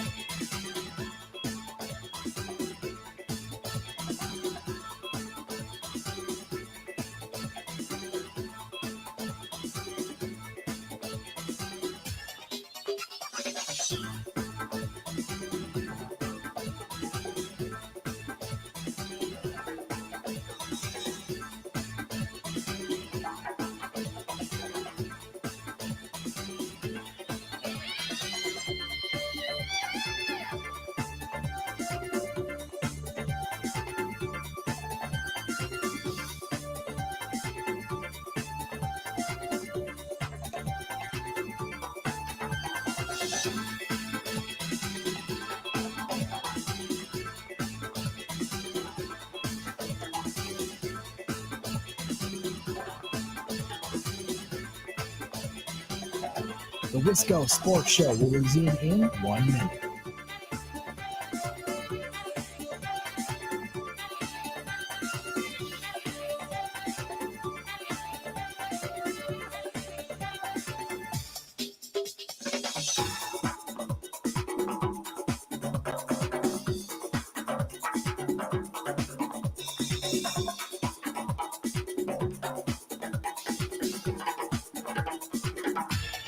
The Wisco Sports Show will resume in 30 seconds.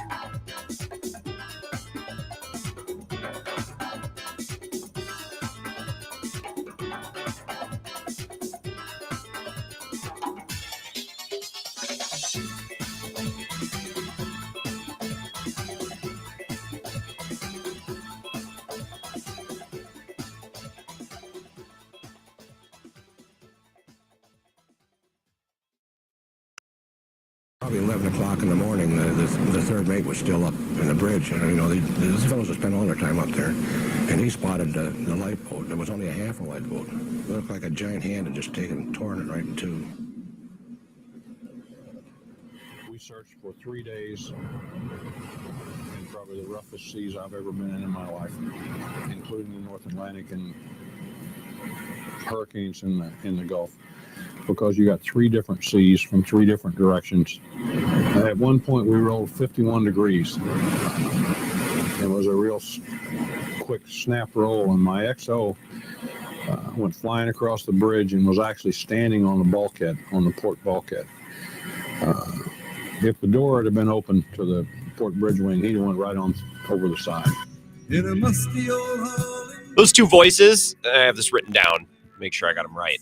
Bernie Cooper, captor of the Arthur M. Anderson, who was out searching for the Fitz just a couple miles behind, and Jimmy Hobach, captain of the Wood Rush, who searched in a tiny little cutter out in seas that, as he described, were very rough. Both captains and both ships that Rick Mixter, our upcoming guest, has talked about in his previous appearances. So if you want the lore of the ships that went out to look for the Fitz, you can find those in previous interviews, and maybe I'll hunt those down and post the links on Twitter at Wisco Grant and on the Facebook page as well. But right now, for the 3rd straight year, Rick Mixter is back. I want to get this whole interview in, so enjoy. Rick Mixter is here, researcher, documentarian. He's back. I think this is the 3rd year in a row, and you're so generous with your time and obviously passionate about what you do. You've made many documentaries, and you're researched on shipwrecks and maritime activities as anybody. And to kind of reintroduce you to listeners who maybe haven't heard you the last year or two, I read a story about you this summer. You were a TV producer at Channel 5 in Bay City, and a ship blew up. And then I was reading about the ship or the fire that came with it. and your competitor, your TV competing station had a diver and your station didn't, and you told your boss, well, train me to do it, and then we won't have this issue. And that's how you got your start. And it's kind of been, it's the rest is history, as they say, right?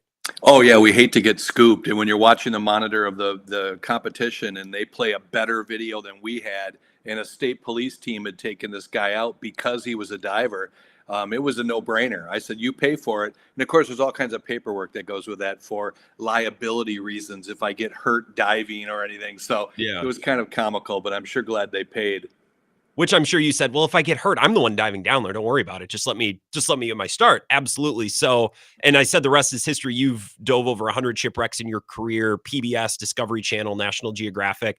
And I don't think I've ever asked you this. Do you think you would have gone on to do this and have the career that you had if not for the Edmund Fitzgerald and maybe the song as well?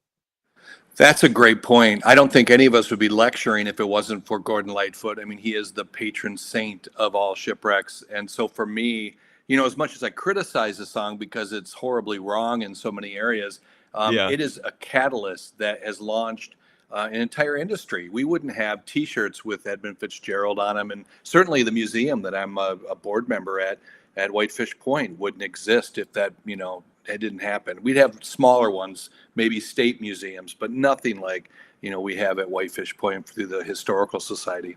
So you might be researching, you might be doing this, but crowds of people might not be as interested to hear your lectures if not for, the big money maker. No, that makes total sense. So you dove the wreck in the early 90s, the Edmund Fitzgerald, among countless others, but the one that most folks love to hear about, among lots of others, like I said, but you wrote about it in your book, and I'm sure you've been asked this before, and I think I asked you this a couple years ago, but tell us the story of that dive. Like, put us in that sub. What did you see? What did it smell like? What did it feel like? Just paint us that picture. As a diver, when you jump into Lake Superior, even if you're wearing a dry suit, which I did normally, when I dove the actual outside submarine shots, I used a wetsuit, and it's cold. I mean, Lake Superior rarely gets above, 55, 56 degrees.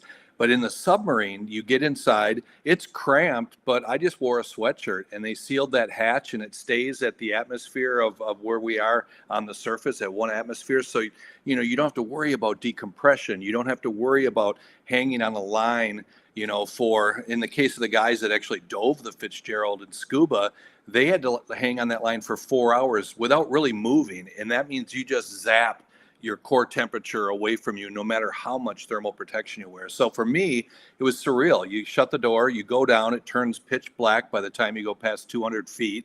And then the lights go on and you see this moonscape on the bottom, which I'd never seen. I normally see beach sand. You don't see thick sediment, on so many of the shallower dives. So at 550 feet, it looks like the moon. And then when you finally go over the wreck and here's all this giant pieces, and then the letters that are, 3 feet tall, maybe a little smaller than that, but it was huge. It filled the porthole in the submarine that said Edmund Fitzgerald.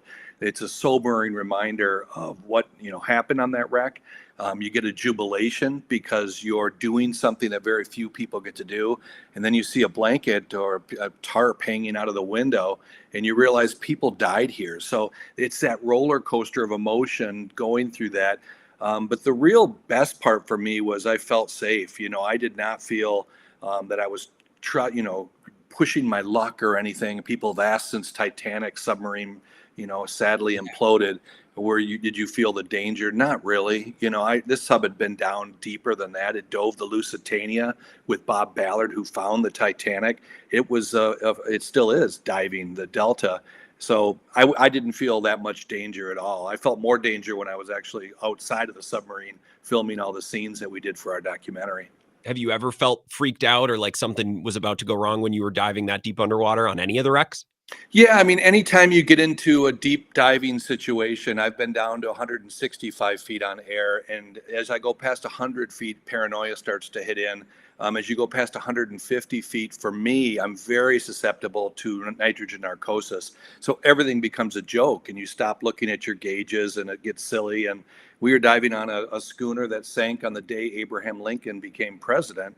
And that means, huge history and a big ship's wheel. And I felt somewhat safe, but I was out of my mind. I didn't even know where the buttons on my camera were. So that's very dangerous. That's why you get better training. You learn how to do trimix diving, where you mix in helium to allow your, to push out that partial pressure of nitrogen that would poison our brains. So I feel paranoid on many dives past 100 feet. I think of sea monsters. I think of all kinds of weird things when my brain is polluted with that extra nitrogen.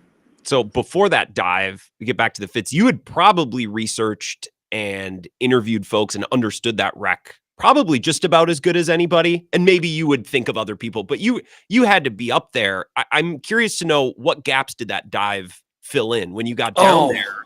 Yeah, you're giving me way more credit than I deserve, because in 1991 I became a diver. So, the Jupiter exploded in 1989.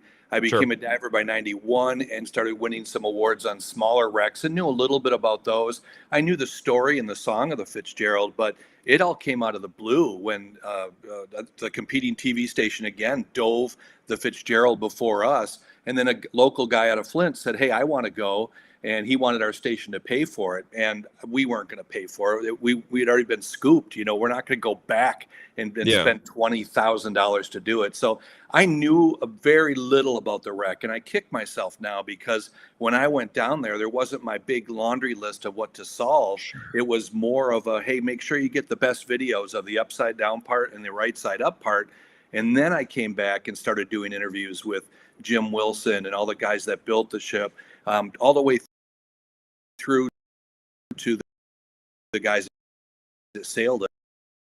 But I think I've interviewed three of the third mates that have been on board that ship, and then all the people who led expeditions to it.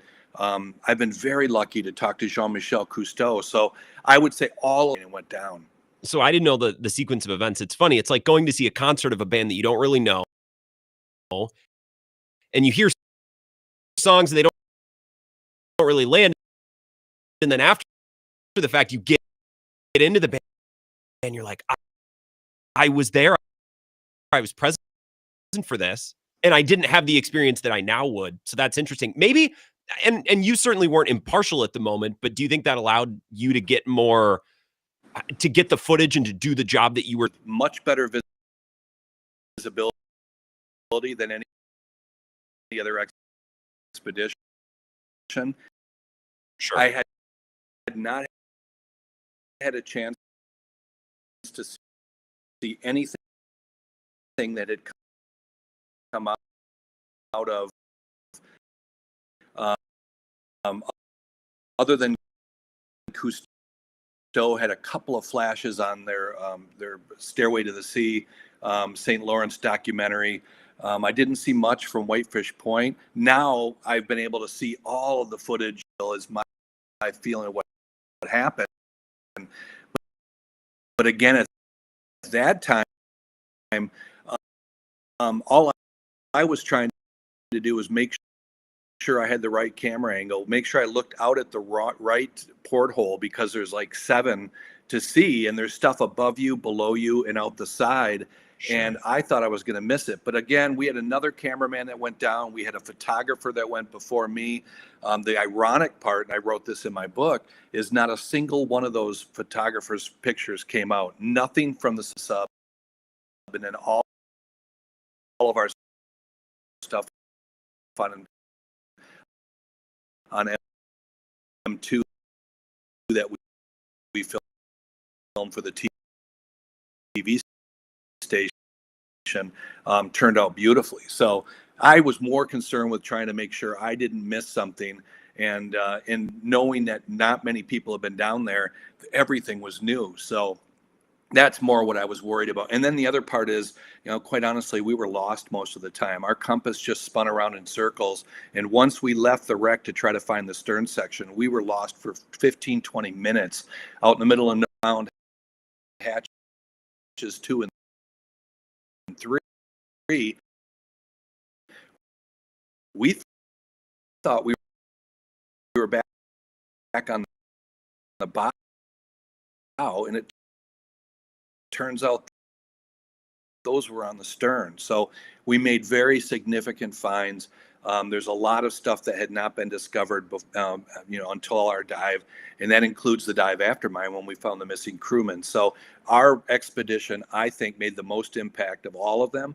I think that it's been, pure luck that allowed us to do that, and it's been a real blessing for me because now I can really add a chapter where I didn't think I had much of a voice when I first. I asked you this, and you probably explained this in most interviews that you do. For maybe those who are newer to the show and haven't heard you appear before, through all of those investigations, like what happened? How did the ship go down? And I read YouTube comments on your lectures. This kind of stuff gets people very, very riled up. Not everyone agrees with you.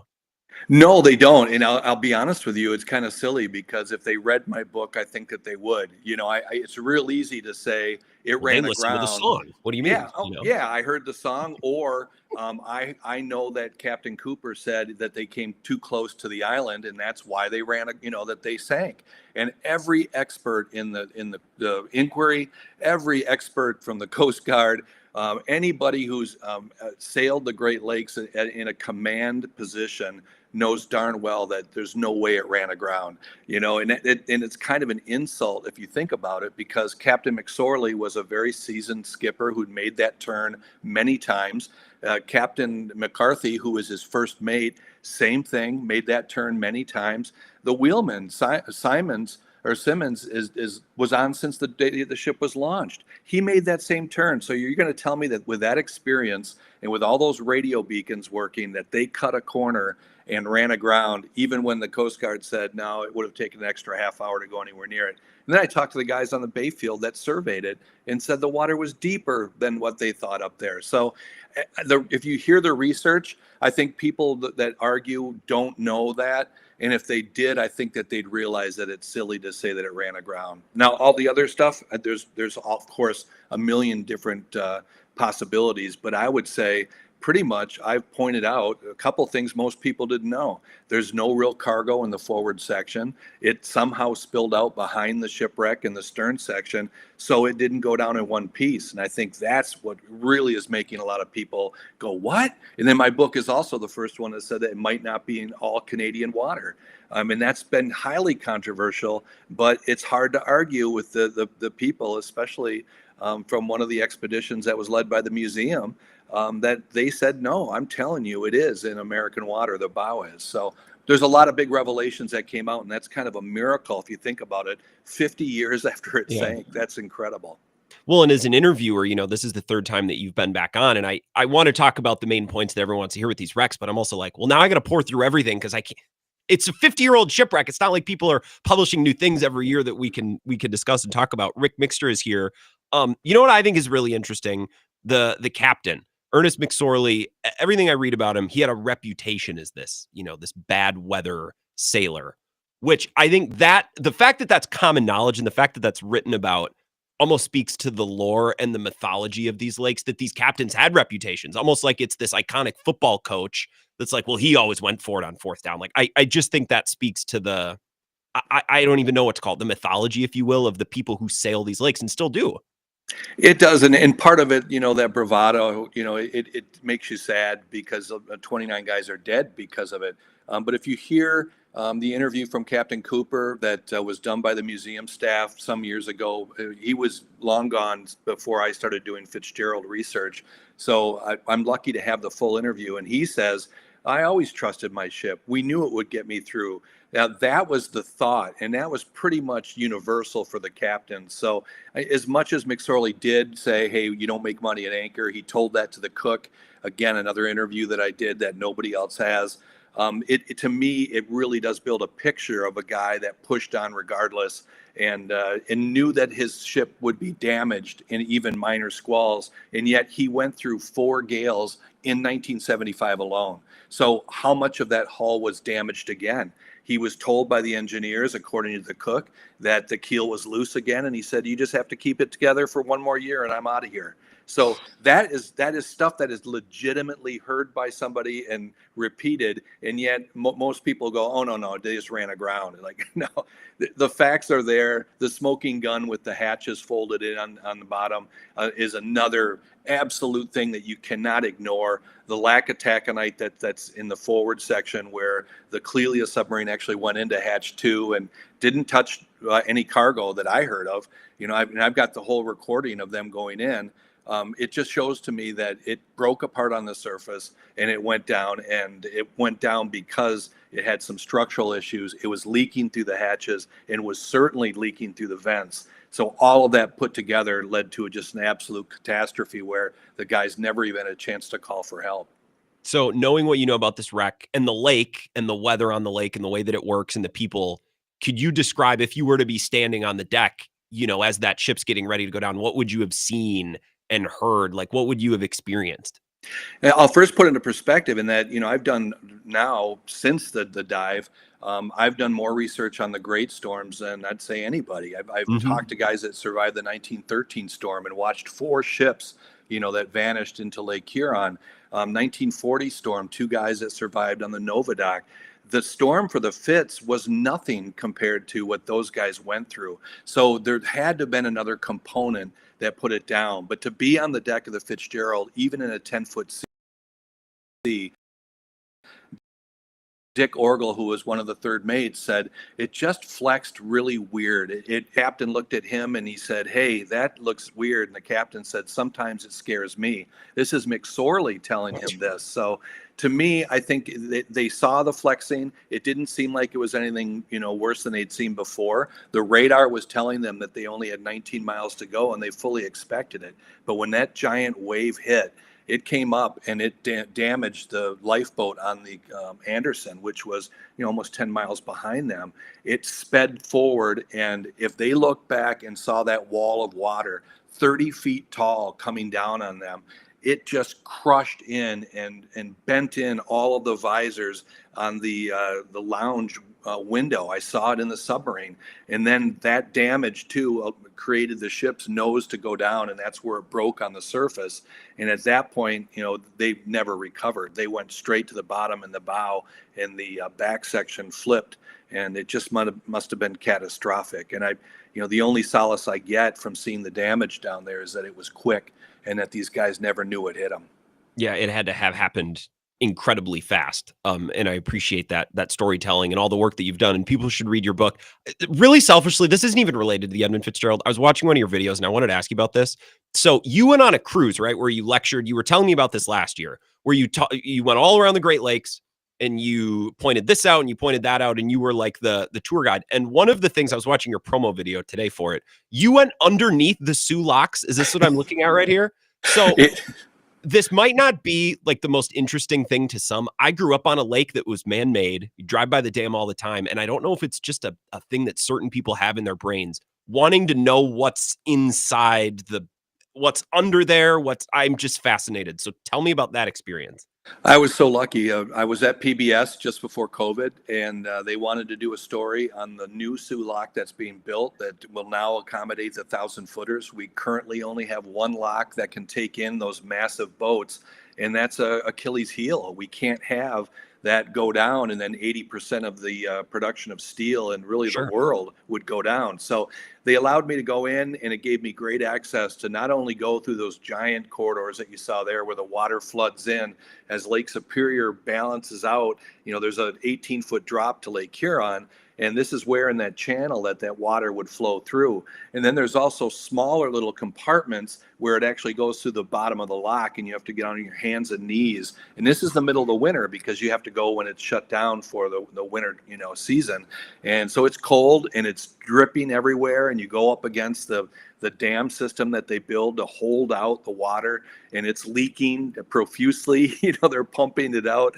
It's really surreal to be down there and to see the damage that is caused by these boats that go through. I mean, they find pieces of boats and snowmobiles and rocks that come in there. So it's really interesting to see the Army Corps of Engineers that handles that. And I was very privileged to be able to go see that. As you know, with as a news person, we get access to be able to showcase these things that other people don't get to see. I got to fly nearly around the world on a B-52 and fly the Goodyear blimp and dive the Edmund Fitzgerald and hunt alligators with Ted Nugent. All of these things are, people just go, how does that happen? I don't know. I'm nobody special, but it just happens because we're in the journalism, and because I think people find out that you're a good storyteller, that you're fun to be around, which I tell That's young big. people. It helps to be a good hang. You got to be pleasant to be around. Yeah, and I hear bad stories of people that maybe are celebrities that have gone to these places and weren't so nice. When you get invited back, that's a true honor. So for me, and I was invited back to take that cruise ship again last summer, or fall. 2 weeks on the lakes and sharing the most beautiful places on the lakes for me, Niagara Falls, Mackinac Island, Tobermory, Ontario, and then to showcase this to people who've never seen it. These people are from all around our country, that have never seen Niagara Falls. So to be a tour guide for that is an absolute honor. And so for me, talking about shipwrecks seems a little weird on a cruise ship, but they're just enthralled, and it's largely because of Gordon's song. It's cool to experience cool things that you've experienced with people who haven't experienced them before. Like that's something that I very much enjoy doing, going to a sporting venue with a friend who hasn't been there before and getting to show that it's very cool. So I kind of get that feeling, and that's excellent. You have a new book coming out. What can we expect? I'm super excited. I found it. Well, I didn't find our incredible wreck hunter, Daryl Urtel with the Great Lakes Shipwreck Historical Society, went out and started scanning all of the area off Grand Marais to Whitefish Point. So the area around where the Edmund Fitzgerald is, all on the United States side. And we've surveyed tens of thousands of miles, and they found 14 new shipwrecks. And one of them was the Huronton, and it connected in with my Great Lakes storm of 1940, my documentary Safe Ashore, in that Dick Sempel, the first mate, was a first mate on board this vessel that we found as well. So he had saved a dog. It was the mascot. He got off before the Huronton went down, and thank God everybody was saved. But the story of mascots on the Great Lakes has never been told. So I started digging up all of the lake stories and some of the best ocean stories of dogs that were on board, dogs that survived, dogs that didn't, dogs that were rescuing people. And I've turned this now into a 250-page book that I'm laying out now. So from the story of Tony the Bulldog in the 1913 storm to the Huronton's bulldog that was rescued, all the way into the dog that was in the storm for the Edmund Fitzgerald. All of those will be told in Howling Winds, and I'll have that out in February. And can we look for it? I know your website is lakefury.com. Is there a better place that we can look, or will that do the trick? My favorite place is all the maritime museums around the Great Lakes. I think if you've got a museum that's near there, but if you are farther away, you can obviously go and get it online at shipwreckpodcast.com or lakefury.com. Or if you just search Howling Winds, you'll find it for sure when we get past Christmas. Very passionate, informative, and very generous for doing this year after year. Thank you so much, Rick, for your time. It is my pleasure.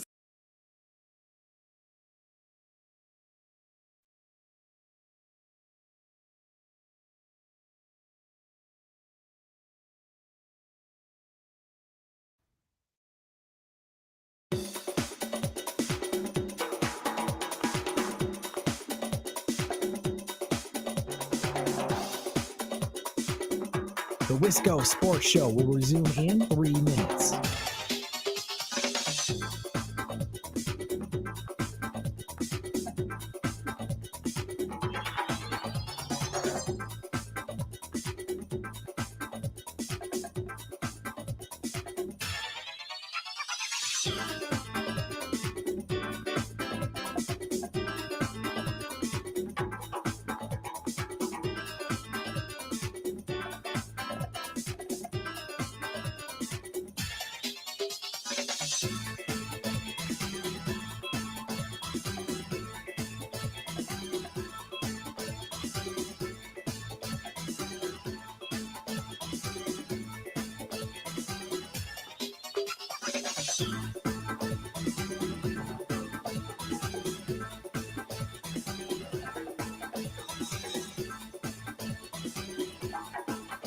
The Wisco Sports Show will resume in 2 minutes.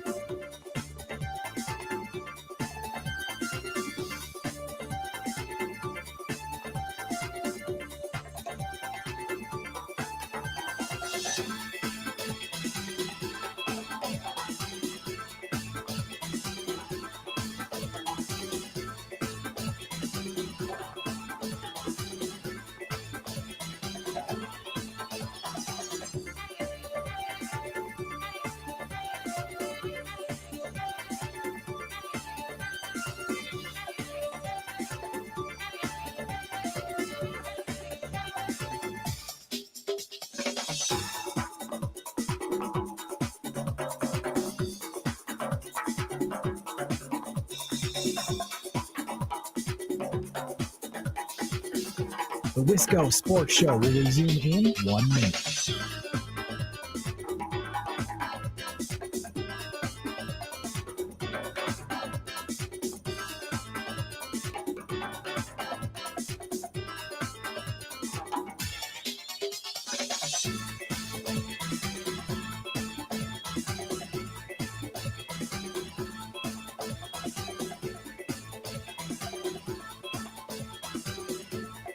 The Wisco Sports Show will resume in 30 seconds.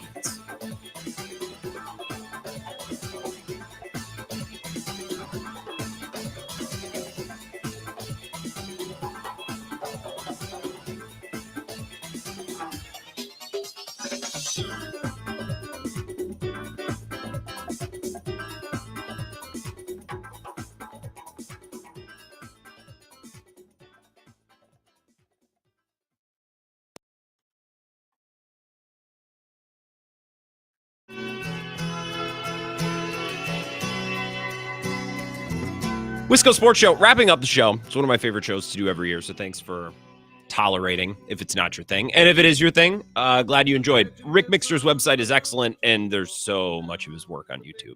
So you can just binge it and go down a rabbit hole if you are interested. And a lot of the documentaries are from the early 2000s, and they got that nice VHS look.